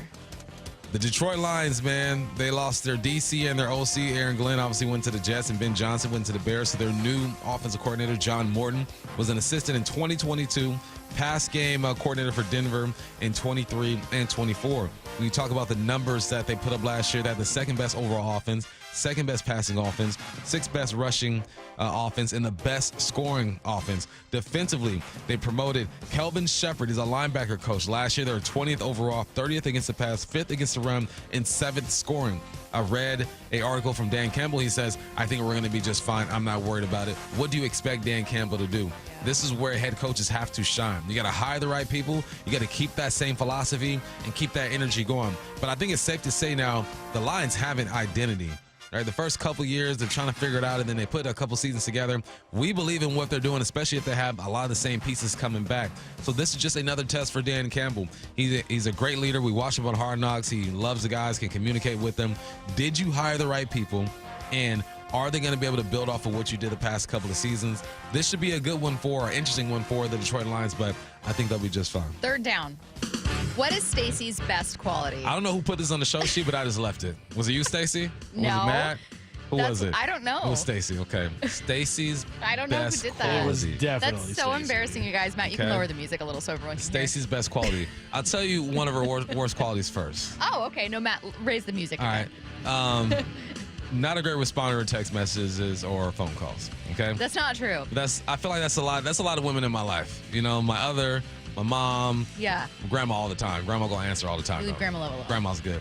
But the best would be she's funnier than y'all even know, right? You hear her on her headlines. She's witty. She's funny. Curtis gets some credit for that, too, because he'd be dropping he has bars great ones. with the headlines as well. But Stacy is funnier than you guys really get to see. So during the commercial breaks, we'd be in here going at it and having a good time. So I would say sense of humor, so nice. Stacy's best quality. I don't know who put that on the show Curtis. sheet, but I decided to roll with it.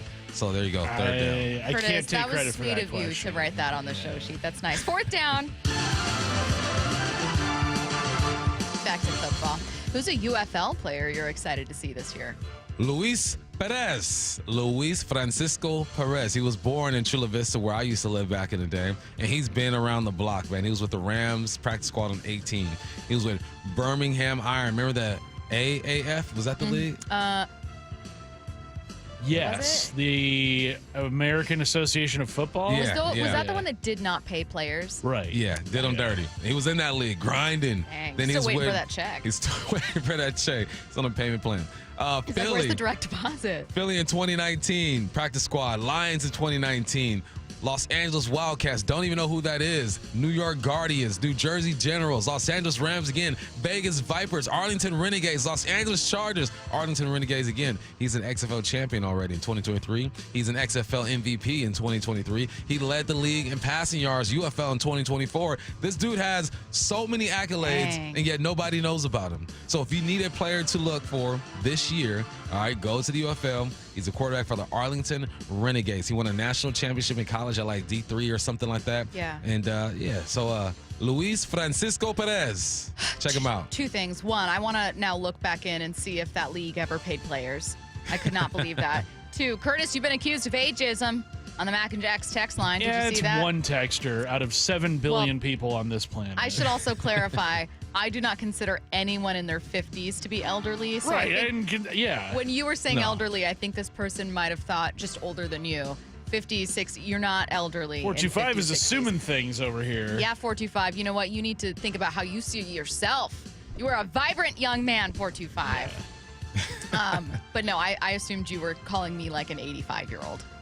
No, I was. Watch someone who's 85 be like, first of all, how dare you? How dare you? Have you ever been to like an old folks home? It is hot in there. I'm there. You gotta keep those muscles loose. Yeah. You know what? I was going to say, I've never noticed. And then I was like, oh, I'm the problem. Someone texted in and said they keep the perfect temperature is 65 to like 70. That's too cold. This room. No, that's fine. This room is 68-ish.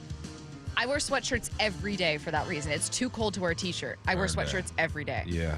Even when it's summertime, I'll still wear long sleeves. It's I'll cold wear a in hoodie. here. Yeah. They keep it really cold in here. I can never dress like a normal person. I have to like bundle up. Bundle up. I know. Okay. We're done with this now. Coming up in the timeline, DK Metcalf had earlier in a podcast taping said that he felt like an outsider on the Seahawks and that Ryan Grubb in particular didn't listen to veterans on the team. Mike McDonald was asked about that next. The Cal Raleigh Show.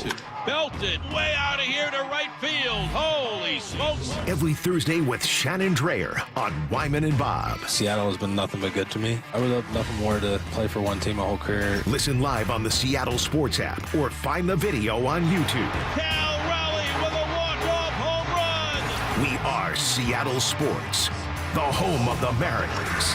47,000 fans are going crazy. Everyone wants to get the best deal they can when they buy a car.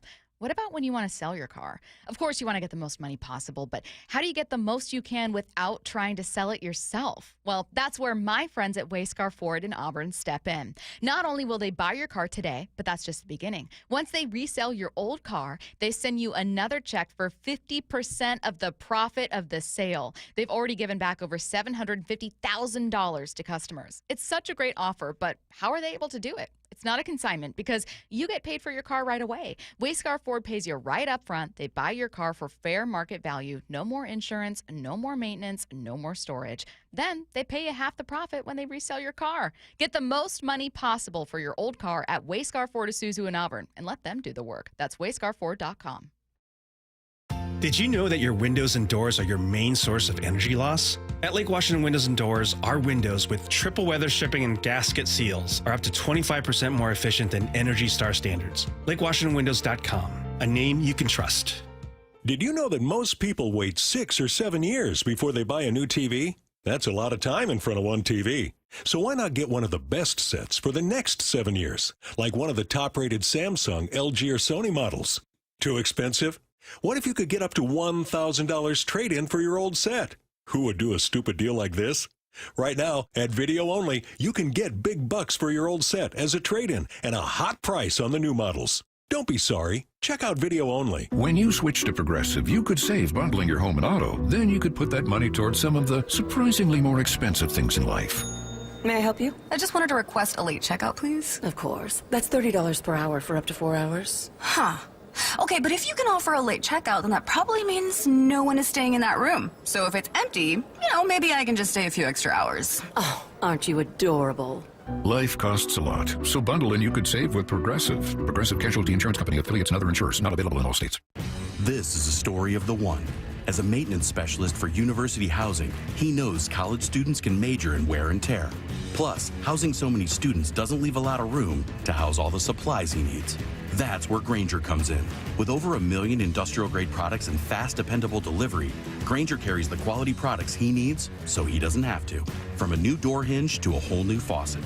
Call, click Grainger.com, or just stop by. Grainger, for the ones who get it done. Your new beginning starts now. D.R. Horton has new construction homes available throughout the greater Seattle area. With spacious floor plans, flexible living spaces, and home technology packages, you can enjoy more cozy moments and sweet memories in your beautiful new home. With new home communities opening throughout the Seattle area, D.R. Horton has the ideal home for you. Visit drhorton.com to learn more. D.R. Horton, America's builder, an equal housing opportunity builder. Guys, thinking about testosterone replacement therapy? Revive Men's Health can help you get started if you're ready to book your free T-check. Visit ReviveMen'sHealth.com. That's Revive, R-E-V-I-B-E, menshealth.com. Heading outdoors or on the water this weekend? Check in with Joey and Nelly on the Outdoor Line from 6 to 8 a.m. every Saturday on Seattle Sports and the Seattle Sports app. Did you hear? A recent stash of $10 gold Liberty coins from the 1800s has been found. These gorgeous gold coins are as bright and shiny as the day they were struck in the late 1800s. And less than 200 of these gold coins are available. Coin experts are calling this gold find an incredible opportunity. Call 1-800-917-4635 and you are guaranteed a $10 gold Liberty coin minted by the U.S. Mint in the 1800s. But with extremely limited availability, you must call now. These gold Liberty coins from the 1800s are still in uncirculated condition. That is history you can hold in your hand. To learn more, call 1-800-917-4635.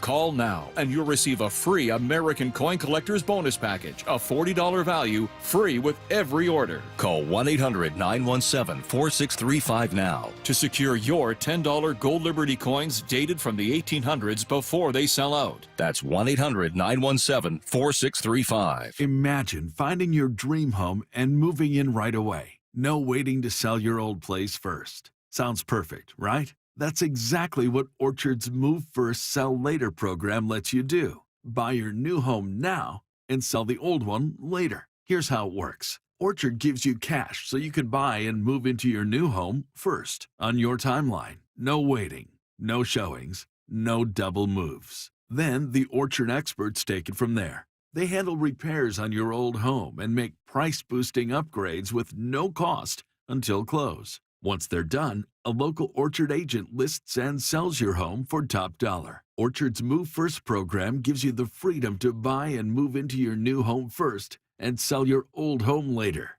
Buy before you sell and get top dollar for your home with Orchard. Ready to find out how much your home is worth? Visit Orchard.com to get your free home valuation. That's Orchard.com. This is The Timeline with Bump and Stacy. Brought to you by 1-800-DUI-AWAY. It is The Timeline on Bump and Stacy. Big debate happening about proper temperatures on the Mac and Jack's text line. Going down. Someone did say 68 degrees in Seattle when it's sunny is barbecuing weather. And It is. It is, but Yeah. my retort was that only until a certain time because it's still not hot enough where, like, if you're eating at 6 p.m., then it's a little too chilly. You know, it's like, when we get the forecast for football games and it's like Kansas City, it's like 20 degrees feels like 11. Yes. Out here it's like 68 degrees feels like 74. Yeah, true. But I don't know. It's still a little too cold. I started agreeing and then I realized it ruined my argument. I was, yes, totally. Dang it. DK Metcalf talked about, I forget the podcast appearance. It was with Get Got. Thank you. The Get Got podcast. DK Metcalf talked about feeling like an outsider in Seattle at times, both he and Tyler Lockett, and feeling like Ryan Grubb in particular didn't listen to veteran feedback. A really interesting interview. Highly recommend you guys go back and check it out. Seahawks head coach Mike Macdonald at the league meetings was obviously asked about this. This is what he said. I may or may not remember that in the game. Yeah, I mean, look, it's a tough situation, right? Because everyone has their experience about what happened throughout the course of last year in all phases, right? I'm not gonna say like that's his experience wasn't what he felt in that time. But look, we're not gonna be perfect in how we operate, but our players' opinions, how they operate, what's important to them, that's always going to be really important to us. They're the ones who've got to do it. They're the ones who drive the bus. It's our job to help it make it come to life. We fell short in that sometimes last year, probably more so than we wanted to. But if you get a real good feel for the locker room about how well we take guys' input and value their opinions, I think you're going to get an overwhelming majority of guys saying that they feel heard and valued. It's an unfortunate situation that you felt that way for that time, but you have great players like that. Of course, you're going to do your best to make it come to life and let their opinions be heard. What did you think about Mike's response? Diplomatic. I think that's how you're supposed to handle that situation. And there's some truth in there as well.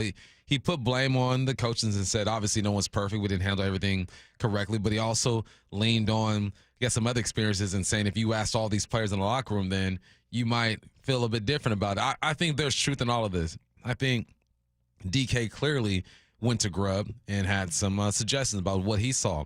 But I also think that Grubb being a first-year offensive coordinator in the NFL is kind of like, I got to do what I think is best. I got to lean on me, right? I'm not going to lean on these players, which would be a fault. But I've met Grubb and had several conversations with him. He seems like a guy that will take some kind of input. But when you're the one calling the plays, you got to go with your gut and go with what's right. When I was the head coach at Monroe, there was a freshman coach. He came up to me and he says, "Hey, Bump, this is what I'm seeing. This is like we're preparing for a game, right? Hey, this is what I'm seeing." And he draws up a play. And look at the play, and it wasn't a bad play. But I'm like, I don't trust you yet. I just don't trust you. And I see how many hours you're watching film, and I watch way more film than you do. I'm like, oh, that looks good. Maybe we'll try that down the line somewhere, and respectfully just like declined it. I think that because Grubb had only been in the game so long, he probably didn't really trust everything that people were telling him. Even if it were true, even if he went and watched the film, when it comes down to calling those plays, it's all on him. He's got to go what he thinks is right. But I would have listened to a guy like DK, and it was something so simple. Yeah. Like, third down, they're sitting at the sticks, let's just run by them. So there's a reason why Grubb didn't run that play, and there's a reason why DK stopped communicating because he felt like he wasn't valued. It was just the whole situation was jacked up. I think Grubb could have listened more, and maybe DK's presentation could have been better. I don't know this, but I'm trying to look at both sides and see where everyone's coming from. Do you think there's more player feedback from upper level? I'm talking starters, Pro Bowlers, than we think in NFL teams. Yeah, of like, for sure. Offensive coordinators, in particular, like play calling head coaches will get a lot of credit, but like, do the Sean McVays of the world, there's one, the Sean McVays of the world, for instance, do you think they lean into player feedback a lot? I think feedback from quarterbacks, obviously. Yeah. Because quarterbacks have their own meeting with offensive coordinators, head coaches, or whatnot. They're the ones who have the most responsibility, so their voices are loud, especially if they have a resume that shows that. I think once you reach a certain spot, once you hit like a couple All-Pros, a few Pro Bowls, your voice is a bit louder. I think they do take in some of this feedback, but if it doesn't fit their offense, that's the thing too. I've had many coaches say, well, we don't do that. We don't do that in this offense. Like, it has to fit the language, the scheme, the philosophy. If it doesn't fit those three things, they're less likely to listen to what you're saying. Next up in the timeline, Golden State Warriors rookie Quentin Post shared a story about Steph Curry going well out of his way to make sure Post got home safely late at night from a recent road trip. I'll share a quick story, man. We came home. This is a few months ago, so I haven't even touched the court yet. We came home from a long road trip. I was up here, and I think it was like 2:30 at night, and we were at the airport, right? And I'm trying to get an Uber to go home, but the Uber service isn't working. Everybody's kind of leaving, IQP, you good? I'm like, yeah, I'm good. Steph walks by, and Steph's like, are you good? I'm like, yeah, I'm good, I figured it out. And he's like, no, what do you mean? Like, how do I can get an Uber? And Steph's like, are you trying to go home? I'm like, yeah, I got you. So at 2:30 at night, maybe 3 o'clock, I don't know, whatever. Steph is like, I got you. And he drove me home. He made a little detour. And, that just shows, how he is as a person. And at that point, probably out of the 50 people that were on that airport, Steph was the last person that needed to worry about if I got home, But that's just the person he is. We frequently had conversations on this show about which teams are dynasties, what makes a dynasty, why are some dynasties hated and others aren't. And the Warriors, we've frequently settled on as being one that, like, clearly a dynasty. No one hates them, like truly hates them, though. I think a lot of that is because the face of that is Curry, and he's so likable. I mean, he's my man is like top 5 highest paid athletes in the world.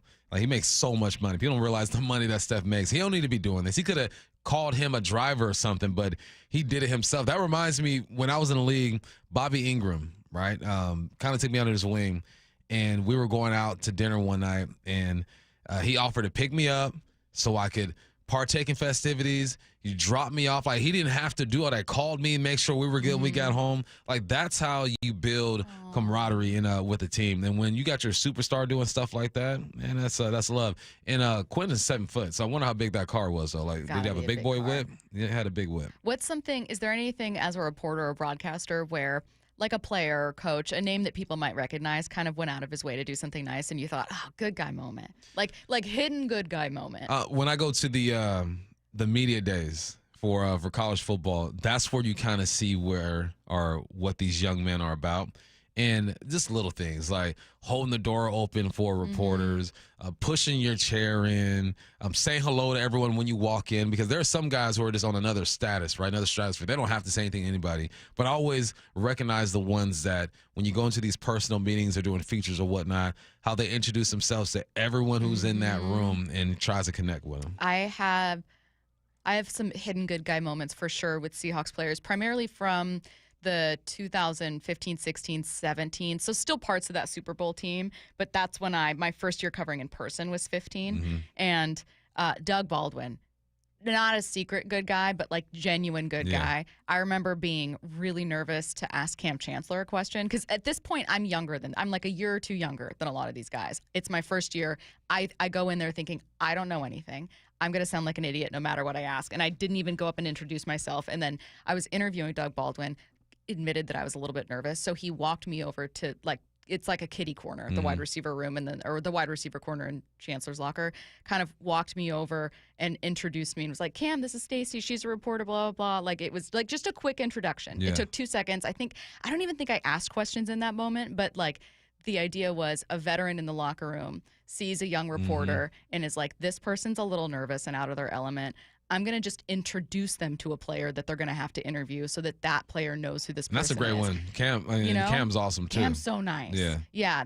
And I've seen other players do that for, like, as I've gotten older and younger reporters have come in. It's just a good locker. I think the Seahawks sincerely a good organization. I've seen a lot of good people, as have you, in that building. Players, coaches, just genuinely solid. It's the same thing. Like, I think Schneider's, like, I'll complain about the offensive line all day long. I think Schneider's a genuinely good dude. Yeah. Says hi. We'll complain, and I'll see Schneider in the elevator. Like, what up, Bob? Good people. I'm like, I know you heard me talk about this O-line, but he's like, look, ain't tripping. That's your job. It's all good. Good people in that building. All right, time for the IRG Injury Report, brought to you by IRG Physical and Hand Therapy. Troy Taylor, dealing with that lat issue, made his first rehab appearance with AAA Tacoma earlier this week. He topped out at 97 miles per hour in one inning of work. Hype Train coming your way next. Seattle Sports, your home for Wyman and Bob. Weekdays 2 to 7. We feel like they have the players. But do they have it on the offensive line? That's a huge question mark. The only thing that I guess keeps me from being too anxious about the O-line, when they see a problem, they tend to rectify it right there. I mean, both of your offseason acquisitions at linebacker didn't make it to the end of the season. Why would that be any different with the O-line? If you looked at somebody on that line and said, this guy just does not have it, he'd be gone. On Seattle Sports and 97.3 FM HD2.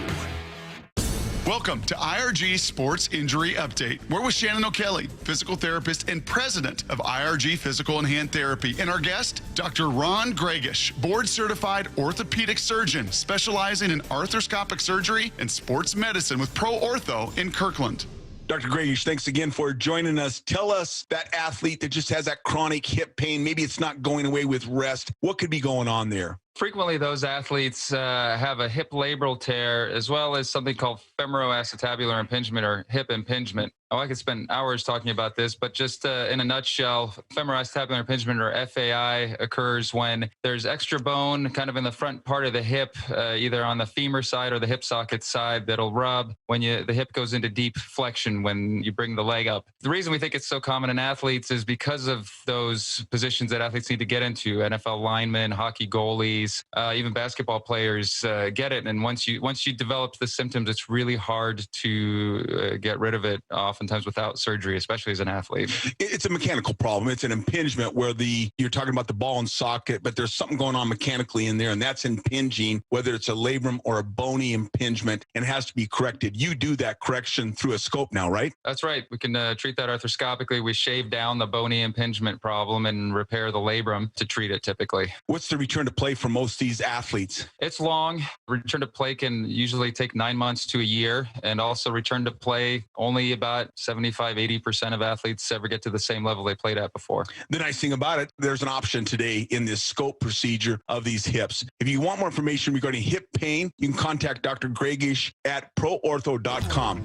With over 40 neighborhood clinics around Washington, IRG has you covered. Let IRG be your family's physical therapist. Find the location nearest you at irgpt.com. That's irgpt.com. When might you be buzzed? When you suddenly love everything. You guys, I love this song.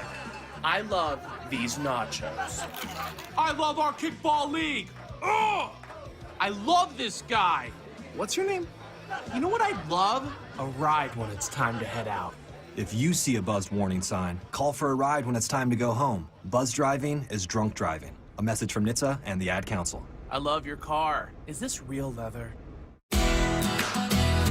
Whether you're tinkering in your garage or tackling big projects, if you know the value of working with your hands, you know Harbor Freight. And you can be confident knowing that at Harbor Freight, you can get quality tools at prices that work just as hard as you do. Because the only thing more satisfying than a job well done is a job well done, well under budget. Whatever you do it for less at Harbor Freight.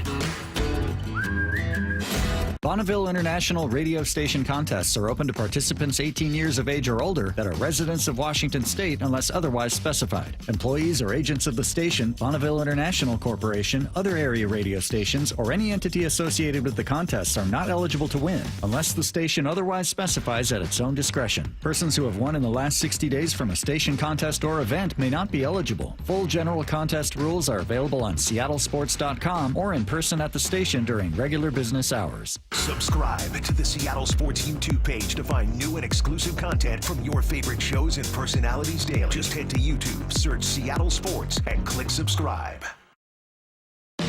Confidence is knowing you're ready to handle whatever comes your way. That's what it feels like to take on your workday with Cintas. They make sure your AEDs are up to date, your fire extinguishers are tested and inspected, your floor mats are cleaned and delivered, and your workwear looks good, feels good, and is freshly laundered with a Cintas Apparel Plus program. So are you ready to take on today? Visit Cintas.com. Oh, I'm ready! And get ready for the workday. This is a story of the one. As a maintenance specialist for university housing, he knows college students can major in wear and tear. Plus, housing so many students doesn't leave a lot of room to house all the supplies he needs. That's where Grainger comes in. With over 1 million industrial-grade products and fast, dependable delivery, Grainger carries the quality products he needs so he doesn't have to. From a new door hinge to a whole new faucet. Call, click Grainger.com, or just stop by. Grainger, for the ones who get it done. Wesley Financial Group is not a law firm. Are you a victim of the timeshare trap and think there's no way out? I'm Chuck McDowell, founder of Wesley Financial Group, the original timeshare cancellation expert. And I'm here to tell you that there is a way out. All you need to do is give my office a call. I will send you a timeshare exit information kit absolutely free, explaining how the timeshare industry works and your options for cancellation. Call Wesley now for your free info kit. 800-961-5544. 800-961-5544. Confidence is knowing you're ready to handle whatever comes your way. That's what it feels like to take on your workday with Cintas. They make sure your AEDs are up to date, your fire extinguishers are tested and inspected, your floor mats are cleaned and delivered, and your workwear looks good, feels good, and is freshly laundered with a Cintas Apparel Plus program. So are you ready to take on today? Visit Cintas.com. Oh, I'm ready! And get ready for the workday. From the Quantum Fiber Studio, you're listening to Bumpin' Stacy. Weekdays 10 to 2. On Seattle Sports and 97.3 FM HD2. All right. We are going to get back to some fun baseball sounds, some stuff from Jason Churchill about Julio, some stuff from Cal Raleigh on the newly debuted Cal Raleigh Show coming up in 15 minutes. As a reminder, we are sending you at 12:30 straight to Mariners pregame because you have matinee baseball on the mound. Luis Castillo, it's not Luis M. Castillo, it's Luis F. Castillo. In fact, he's starting off Hype Train, so let's head to the station now. Matt's still shaking his head. He can't believe there are so many Luis Castillos. It's going to be so confusing during the game. Well, you're just going to have to deal with it. Luis F. Castillo leading off Hype Train. He's expected to take the mound at Oracle Park in what will be, in what will be his first game since 2022. Those were in relief appearances for Detroit. I don't know how long he's pitching at all. Will he even face 5 batters today? I have no clue, but I needed to make it spicy. Real spicy, okay? I couldn't choose he strikes out 1, boring. 2, boring. 3, really good outing, but to start a game, maybe they keep him in longer. Luis F. Castillo strikes out 5. 5 of them things. My man has played in Arizona, California, Japan, Reno, you name it, the Dominican. He's been there. He's built for this. He's made for this moment. This is his moment right here. You go ahead and get it. Louis F. Baby. Please say the baby. Let's go. Matt has no idea what that reference is from, but it's okay. Matt, it's okay. Who's Wheezy? Boy. You know. Lead singer Weezer? I'll accept that answer. Luis F. Castillo strikes out 5. Curtis, are you boarding? You know what that F stands for? Huh? 5. 5. Ooh. Boarding that train. Boarding that train. Let's go. Oh, yeah. He's going to mow down those Giants. Yeah. You know they're not going to be standing tall today, I'll tell you that. Yeah. You know what the C in Castillo stands for? What? Cinco. Let's go. Everyone's aboard that train. Why not? Just Matt good hates energy. Matt, do you want to board the train? We got room. We got room. Next Hype Train into the station. We've been talking a lot about the Seahawks draft today with some sound from John Schneider. I've tried to take a couple different angles to pick 18 overall, so I'm just going to keep it on one half of the football this time around. The Seahawks will not take an offensive player at 18. Here's the thing. There's 2 tight ends if available. I think they're taking them. You got Golden from Texas. Trey Harris, who whoever gets Trey Harris, you're welcome. Booker, the offensive lineman from Alabama. I can't get on this. They're going to go offense. You think there's just too many choices at 18? Too many good offensive players? Too many good offensive players. I don't think it's going to be a lineman, but it's going to be an offensive player. So I'm going to let this one ride. All right. The Seahawks will not take an offensive player at 18. Bump says not only are there some great tight ends that could fall to them, there's a good tackle. Maybe they take him, look for some versatility. There's just too many choices at 18 not to select an offensive player. Curtis, are you boarding this train that the Seahawks will not take an offensive player at 18? No one on board yet. I just don't see any defensive player at 18 that would make me throw out the offensive side of the ball at that spot. Like, I think you have to address something on the offensive side of the ball at 18, whether it be offensive lineman, whether it be a wide receiver, heck, even a tight end. Like, you have got to do something about that side of the ball because there's just so much unknown with the offense this year, and getting a guy who has a lot of talent on that side of the ball, I think would just help out matters in a big way. So I'm going to let this train go on by as well. I think the Seahawks do go offense at pick number 18. I am so tempted to board this trade because there are some really intriguing defensive players. And there's so much talent on day 2 that you think, well, they could get interior linemen on day 2. They could get their wide receiver on day 2. They could, there are probably 2 first-round tight ends, but they could still find a tight end on day 2. But I'm with you guys. As much as it would be fun to be like safety Nick Emenwari, South Carolina, 18, I think that it's going to be offense as well, or trading back and then taking offense. But they better not trade back. I'm with you guys. Don't trade back. I think they might. Please don't. What if they trade back and then take a corner? That makes sense. But I don't want it. I don't want it. Next up. Veering away from sports, we've been arguing about room temperatures, outdoor temperatures all day long. Oh, gosh. 70 degrees is the perfect room temperature. 70 degrees is the perfect room temperature. Bump, are you? No, stop. Stop. You guys aren't even playing the game right. Bump, are you boarding this train? I'd be sweating in my own house. 70? No, 70. No, it's 69 in here right now. You're telling me 69. one more degree? One more. That's all it takes. Bump, no. That's all it takes is one more. It's a mental game. And my mental's going to be like, why is it so hot in here? Because I see 70 on the thermostat over there. That's exactly right. 70 degrees is the perfect room temperature. No. Bump is not boarding this train, Curtis. I've never been so quick to let a train go by. I'm not even interested in this train. Not interested. You Yeah. guys are being really hostile. It's like a bullet train. I don't want it. Yeah. You guys are being really hostile about this hype train. You're not embracing it. You're not being open-minded.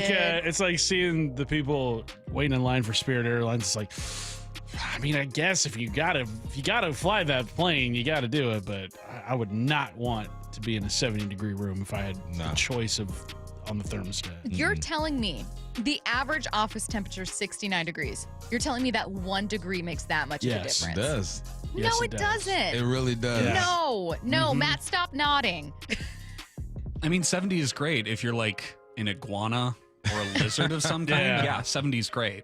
Someone said my armpits are crying just thinking about 70 degrees inside. You guys are crazy. 70 is perfect. No. 70 degrees is the perfect indoor temperature. It is absolutely great. You can wear a t-shirt. You're just so little. He doesn't. Your body is different. Someone said, you know who else likes hot indoor temperatures? Snakes. That's right. Snakes, they do. Yeah, that's what you are. Do you sleep under a lamp? Yeah. On a hot rock. Can you imagine? I'm like, all right, see you guys later. Flash to me getting into my apartment and I just slither onto a heat lamp rock. So, Stacy, you're boarding the train? Yes. Dang, set her up nice. He was composed with it. Getting back to the latest from Jason Churchill and Cal Raleigh next. Going inside the game with former Cougs and Seahawks wide receiver Michael Bumpus. Which Seahawks offensive lineman will have the biggest jump in 2025? I think it's going to be Chris Haynes. The more I watch his film, the more I understand the offense, I think that this fits him. I think everyone's going to improve. I think Man's going to improve, Gerald's going to improve. But the way he plays the game now fits this type of offense. If Kubiak were here last year, Chris Haynes would have gotten more opportunity. For Down Territory, every day at 11:15 and 1:15 on Bump and Stacy. Well, I'm here with my good buddy, Dr. Dan Nelson from Eastside Pain and Regenerative Medicine. And you've heard from Dr. Dan's patients over the years how a simple stem cell procedure has successfully conquered their pain. Well, folks, now it's my turn. After years of dealing with knee pain from all the football abuse, I can say my knee pain now is almost 100% gone. How'd you do it, Dr. Dan? Well, Brock, personally, I'm very happy that you did so well. And your story is like so many of our other patients who come in, former athletes and non-athletes as well, who have come in with chronic knee pain and and they are looking for alternatives besides knee replacement surgery. And we're happy to provide this service. It's been truly a game changer for so many folks. It's just been a pleasure to be part of this. Consider Dr. Nelson, the only doctor with over 30 years of experience in pain medicine techniques, including stem cell therapy. I was in and out with a couple of follow-ups. It's a non-surgical solution to pain using your own stem cells. Consider stem cell therapy with Dr. Daniel Nelson, MD at 425-823-4000 or visit danielnelsonmd.com. That's danielnelsonmd.com. Roof now, pay later. No payments until 2027. 0 down, 0 payments, and 0 interest for up to 24 months. Hi, Justin Shirley, CEO of State Roofing and Exteriors here. Since 1968, we've helped homeowners just like you get beautiful, durable roofs without breaking the bank. Book today and lock in summer pricing before it's too late. Call 866-ROOF-ROOF or visit stateroofing.com to schedule your free estimate. State Roofing and Exteriors, held to a higher standard since 1968. Music that moves your soul.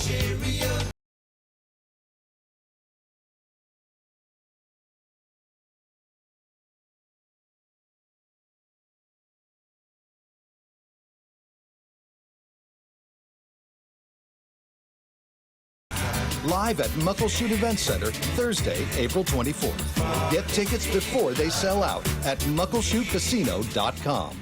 Hi, John Curley here. It's a great time to upgrade with incredible savings on ultra-efficient heat pumps. Take advantage of local utility rebates up to $5,000 off on heat pumps. And Eastsiders save up to $6,000 with the Energy Smart Eastside program. Home Comfort Alliance is offering up to 10% off all heat pumps and air conditioning systems through April. Get both heating and cooling with an ultra-efficient heat pump in one unit. Plus, enjoy 18 months, same as cash financing. Call Home Comfort Alliance, the comfort people. Visit homecomfortalliance.com.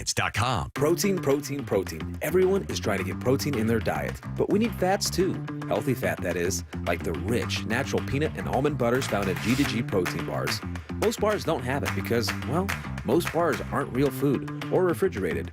Fortunately for you, we aren't most bars. At G2G, you'll find a balanced helping of protein and healthy fat. The fact that they're delicious is just a bonus. They're fast, easy, and perfect for on-the-go families. G2G protein bars. Find them in the refrigerated section at Costco. Wesley Financial Group is not a law firm. Do you find yourself stuck in a timeshare? Get the real facts about the timeshare industry and your options for cancellation. Chuck McDowell, founder of Wesley Financial Group, has put together a free information guide that reveals the secrets the timeshare industry doesn't want you to know, including the 5 ways to get rid of your timeshare. Call now and get this timeshare cancellation guide absolutely free. Call 800-859-6688. 800-859-6688. 800-859-6688. Confidence is knowing you're ready to handle whatever comes your way. That's what it feels like to take on your workday with Cintas. They make sure your AEDs are up to date, your fire extinguishers are tested and inspected, your floor mats are cleaned and delivered, and your workwear looks good, feels good, and is freshly laundered with the Cintas Apparel Plus program. So are you ready to take on today? Visit Cintas.com. Oh, I'm ready! And get ready for the workday. Patrick was way behind on his IRS taxes. I was in way over my head. The total amount ended up being somewhere just over $30,000. $30,000. Then the IRS came to collect. Started getting letter after letter. A lien had been filed against me. They were going to basically hang me completely out to dry. He had to do something. That's when I reached out to Optima Tax Relief. Patrick's life quickly got a lot easier. It was very easy. Pretty much hands off, They picked up the ball and ran with it. And how'd it go? I couldn't believe it. I had to ask 2 or 3 times. I saved an incredible amount of money. How does Patrick feel about Optima? Couldn't be happier. They definitely helped me. Optima Tax Relief, the best place to call. They're the best in the business. Do what Patrick did and call Optima Tax Relief for a free consultation. Call 800-343-6460. 800-343-6460. 800-343-6460. Optima Tax Relief. Testimonial from an actual client. Some restrictions apply. For complete details, please visit OptimaTaxRelief.com. Let's go! This is Seattle Sports. Streaming through the Seattle Sports app. KIRO AM Seattle. KIRO FM HD2 Tacoma. Home of the Seahawks, Mariners, and everything Seattle sports. Seattle Sports Snapshot. You have day baseball coming your way. The Mariners open a series on the road against the Giants. Pre-game show starts at 12:30 p.m. First pitch at 1:35 p.m. right here on Seattle Sports. Snapshot, brought to you by Miller Lite. When it's game time, it's Miller time. From the Quantum Fiber Studio, This is Bump and Stacy. on Seattle Sports. Streaming through the Seattle Sports app and at seattlesports.com. Now, here are your hosts, Michael Bumpus and Stacy Ross. Well, what do we have here? Tom in Ballard texts in and says, AI agrees with Stacy. A thermostat setting between 68 and 72 degrees. I think they probably asked ChatGPT, like, what's the best temperature? Oh, what's this? 509. As an HVAC guy who's been in thousands of buildings filled with both men and women, majority of men are comfortable around 68, women closer to 72. Hey, what's the average between those two? How can AI know how a human feels? Right? That's a computer. I want to be clear. I am thrilled to disagree with AI. Yeah. If you're using AI to look this up, I didn't. Stop Tom listening. did. Our friend Tom, who's texting in from Ballard on the text line, says AI agrees with me. Well, thankfully Artificial we have- intelligence? We have More real like people who text in. real stupidity. And the real people texting in, Yeah, you majority guys agrees with us. You guys want to live in cold cement garages with your tools all around With and your golf tools. clubs where you can stand in the middle of the room and make putting motions while Yeah, you talk about like exactly. baseball names from 1992. Exactly.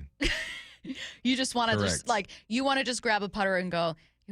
Remember? Not even remember.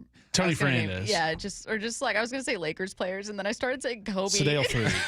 Remember Kobe? Sedale, that's a good pull there. See, that's exactly what that conversation's gonna Eldon sound Campbell. like. Chris Mim. Stop it. Mims. We're moving on.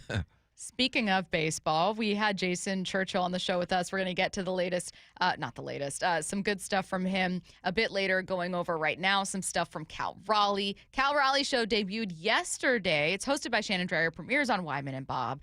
It's, I believe, every Thursday at 5 p.m. Really good stuff from Cal. So let's start here with how important it is to be one of the voices on the team. It's important, I think not only for this organization and the city, but the guys in that clubhouse as well, I think that's where it starts because obviously the product on the field is the most important thing at the end of the day, and you got to be able to have a voice and you got to be able to back it up and you got to be able to own it. And, I feel like I've done a pretty decent job of that. Still trying to do my part and trying to help as much as I can. And now, obviously with what's transpired over the last week, I feel like I'm going to be here a while and, I want to continue to grow and continue to get better and continue to learn and kind of grow that voice and help out as much as I can. What kind of person makes for like the best voice on a team? Like just a good leader? Anyone who's genuine and backs everything up with work ethic. You don't have to be the loudest person. Yeah. You don't have to have like the most outgoing personality. It's like, look, I see you working your tail off. I see you sacrificing for the team. So when you speak, I'm just going to listen. It's all about backing up your words with your actions. And the dumper does that all the time.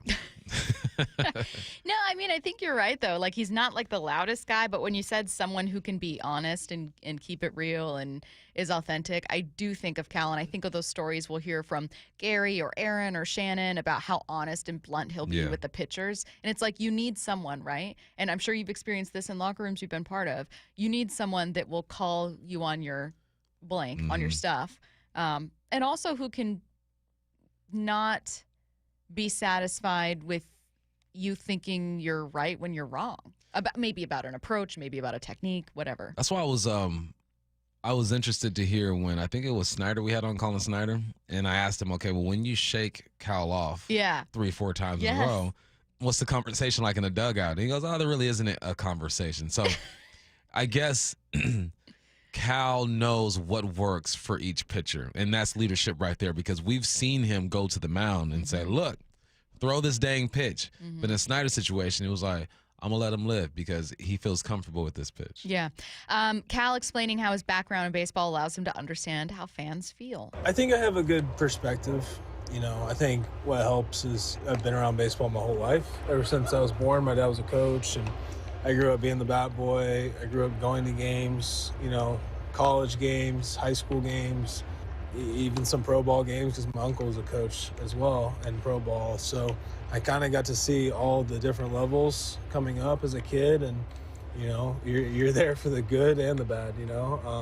It's not always good times. There's a lot of bad times, and You know what fans want to see. You know how fans react to certain players. You know what they respond well to, what they don't respond well to, and things like that. So I think it's given me a good perspective, and very blessed, that I had that upbringing and have that kind of perspective as well. Bump, you've both been a player collegiately, professionally, but also grew up a massive sports fan, right? Dodgers, Lakers, from LA.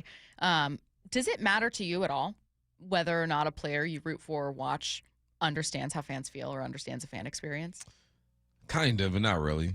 I didn't need Kobe to understand how I felt. I needed him to drop 30 against the Suns in the conference championship.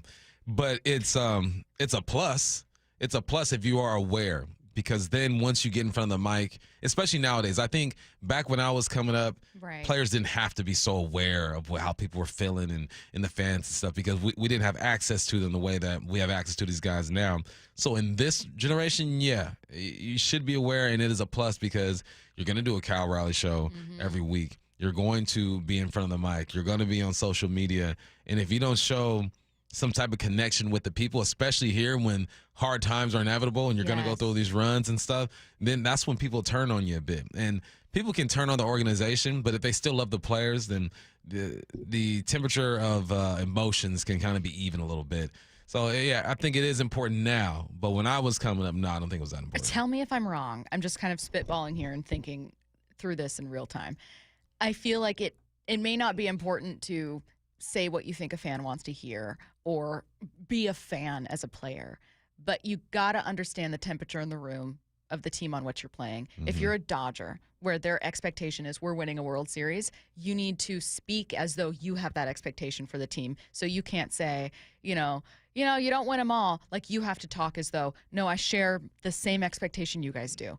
As a Mariners player, I think back to Mitch Haniger having that piece for the Players Tribune and kind of taking a bit of ownership in the drought at the time and saying, this matters. You can't be a Mariners player and say, yeah, you didn't get them this year. What's a loss? What does this matter? Yeah. Like, you have to be aware of the context of this team has made the playoffs once in 22 years.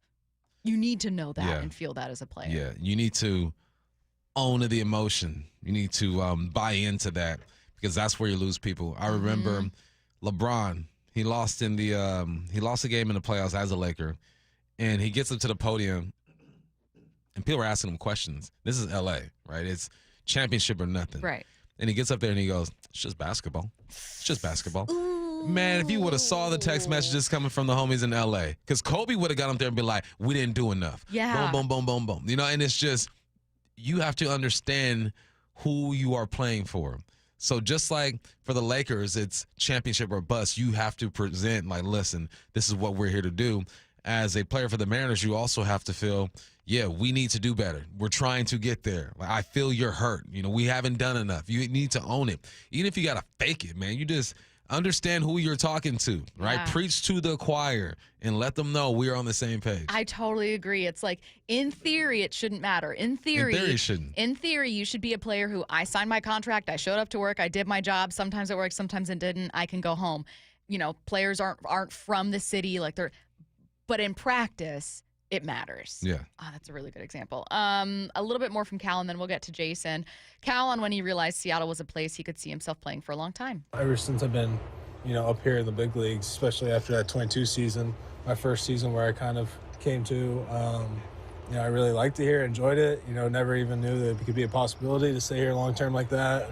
And, obviously during spring training, once you kind of get close with the club and talks like that, that's kind of when it clicked. It's like, wow, this could really be a home for a long time and somewhere where I can retire as well. I think it's always really cool hearing players who want to stay here. Seattle does that to you.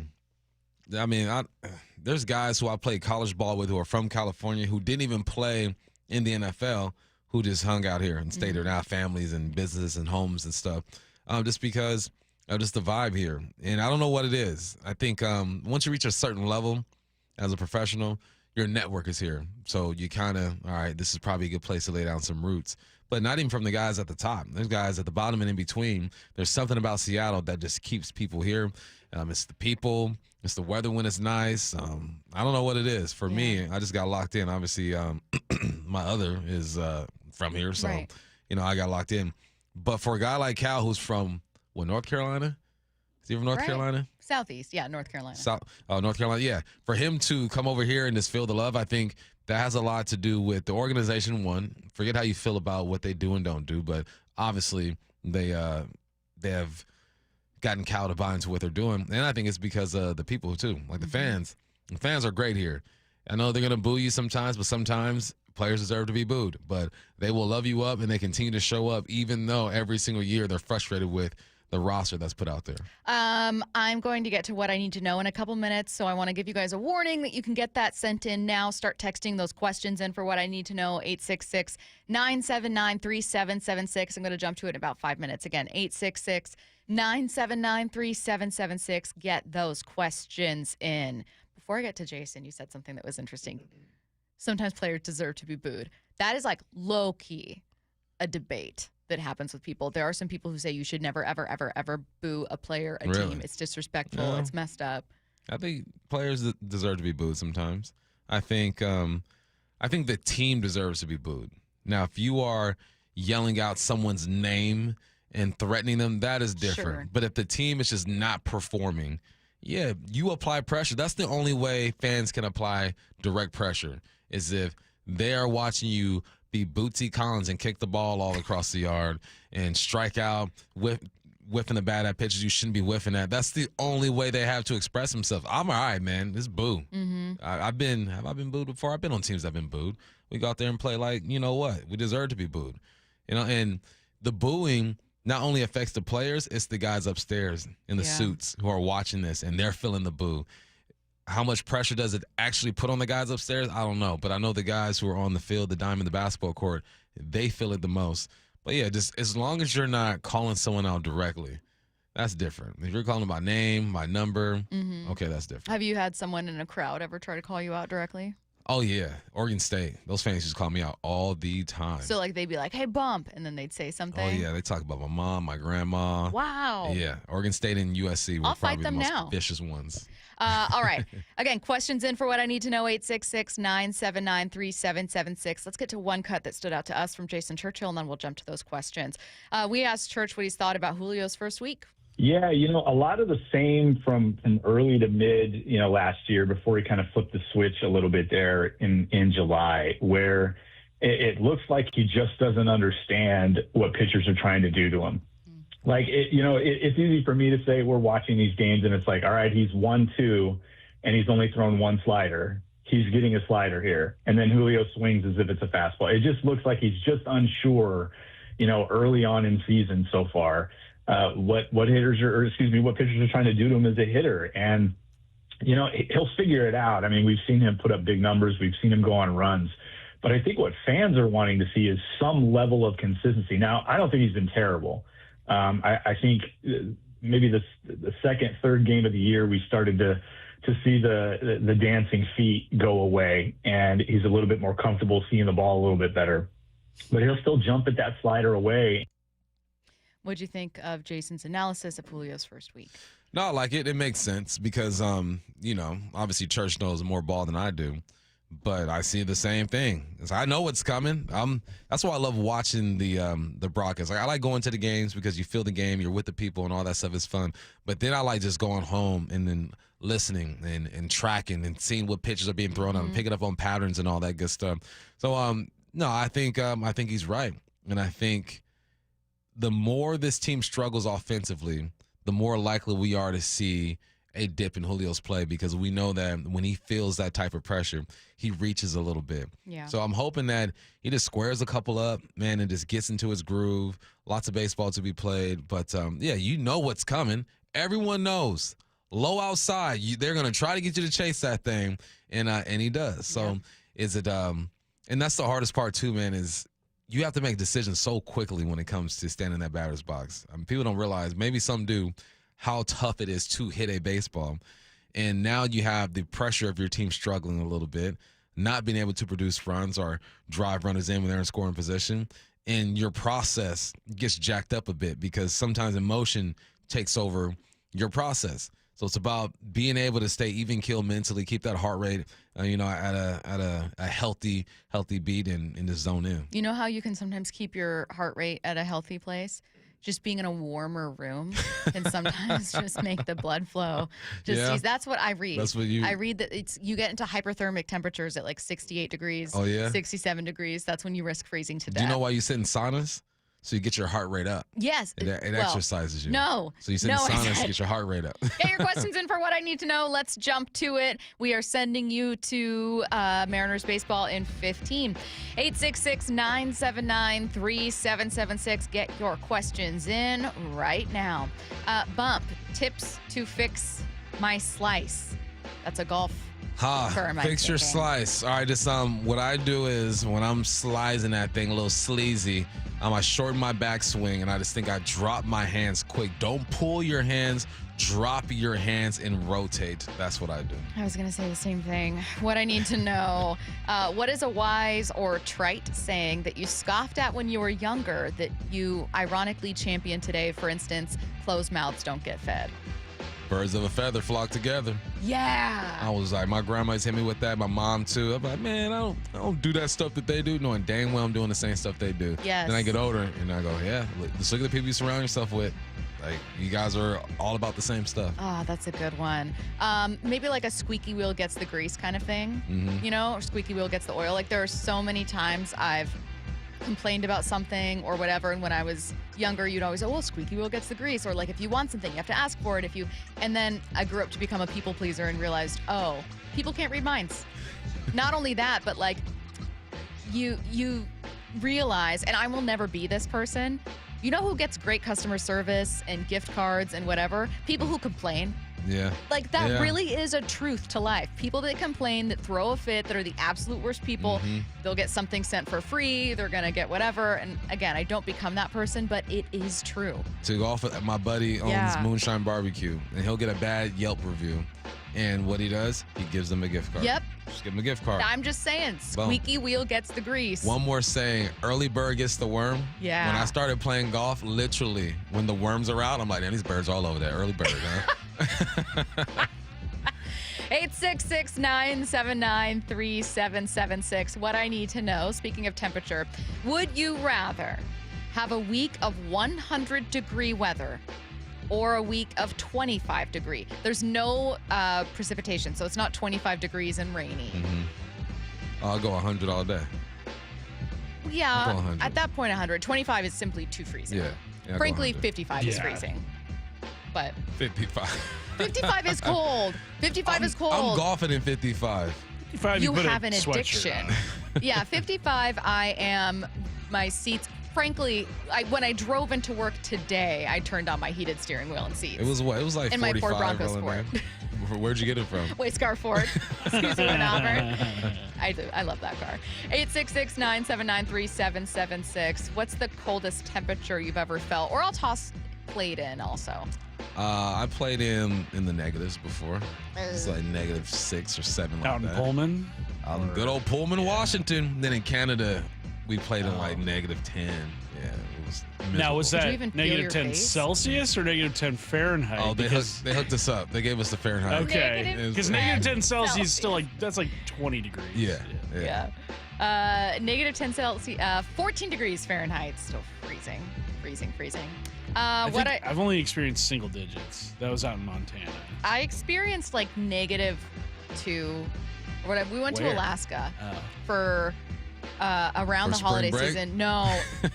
No. Guys, I'm going to this super warm place. You guys Anchorage, Alaska. Never let me live down. 18-year-old me thought Sacramento is in California. I'm not from California. I had never been to California prior to this spring, like freshman year of college spring break. I'd never been to California prior to this. I thought Sacramento was like sunny, beautiful beaches, palm trees. Yeah. I got there and I was like, it's Federal Way. I'm in Kent. There's a Starbucks and a grocery store. State Capitol building right there. Freezing cold. Have packed only shorts. It was a nightmare. Man. I never want to go back, and I never will. What I need to The know. A's should have you throw out a first pitch this year. Okay, you have to choose the best sandwich place of the following: Subway, Jimmy John's, Jersey Mike's, Quiznos. Oh man, Quiznos. Equitos Abs! I love Right? Quiznos. Because they are so good. There's only like 3 of them left or something like that. Oh, yeah, they're a dying breed. They're like the dinosaurs. Wait, what was it that Russell Wilson said about Jimmy Graham where he was like, he's a unicorn. There's not a lot of them out there. There's not a lot of them out there, right? Yeah. Do you guys Something remember like this? that, I yeah. swear to Yeah. God, there's some kind of Russell Wilson quote about Jimmy Graham where he says he's like a unicorn. There's not a lot of them left. Or something that we all knew what he was saying, but it ended up being unintentionally funny. The correct answer is Jersey Mike's. Unfortunately, you are incorrect. Jersey's bomb though. Yeah, Jersey. Honestly, all of these. You know what? Subway's dying. Still slaps. I mean, Subway's Did you know? It doesn't hit the way the other ones do. I did not know this. The most frequently located restaurant in Subway. the country, Subway. I think it's in the world, actually. Subway. Wow. Why? I would think that their spokesman, that's for sure. Whoa. I can hear Matt Yikes. in the background. Matt, what I need to know. Why bring that up? 866 'Cause we're real. It's real life here. Real life. 3776. What's something you would tell your 21-year-old self? What's something I would say, drink more water. Drink more water. Curtis. I don't know. Maybe don't sweat the small stuff. I wish I could go back to my 17-year-old self and say, don't go to Sacramento. That would be my favorite. What I need to know. How many more games of not contributing from Tellez, Solano, and Garver before we bring up young talent? I think it's way too early. You get 20 more games. Way too early. And I know we said we'd never say that, but quite literally, we're 7 days in. Yeah. 8 days. This is the 8th day of the year. Right? Sure. Game number 8, yeah. Also, how much talent is ready? Isn't there a bit of a gap between those bats and arms? Yeah. Right? Yeah. I do think we will see Cole Young up at some point this season, but I mean, the rest of those guys, I don't know. I know Harry Ford's in AAA, but that doesn't mean he's ready. Yeah. Question for only Curtis. Who do you want to win Survivor? I'm a big fan of Joe. I think he's I love Joe. Yeah, he's a really good dude. Joe's awesome. Bump. You aren't even watching the season. We've told you to so many times. I think Shaheen's playing a good game. Kyle and Camilla are also Is playing really Shaheen good. part of my delegation? He is not. Oh, got me. Yeah, I Don't judge believe a book he by is. his name. I believe he's Middle Eastern. Really? All right, last one. What I need to know. Do you believe Randy Rosarena will crank one today? A home run He about to at Oracle. Superman crank that.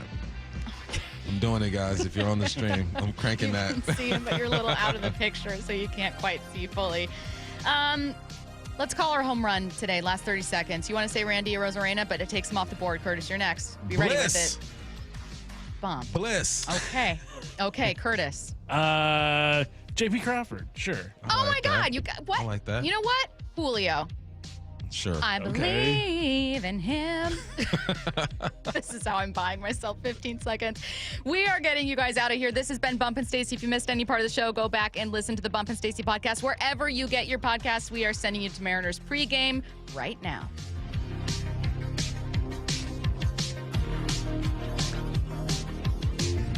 Seattle Sports, your home for Brock and Salk. Weekdays 6 to 10. Talk to our man in San Diego, Daniel Jeremiah. Home run pick for an interior offensive lineman to fit these Seahawks and plug-and-play starter day one is Grace Abel. The ability to get out in space and do things second level and pull them and just give you the versatility. Plus, he's got legit 5-position flex. I thought he would be just a tremendous value for him. Hear the rest of this interview on demand at seattlesports.com and on the Seattle Sports YouTube page.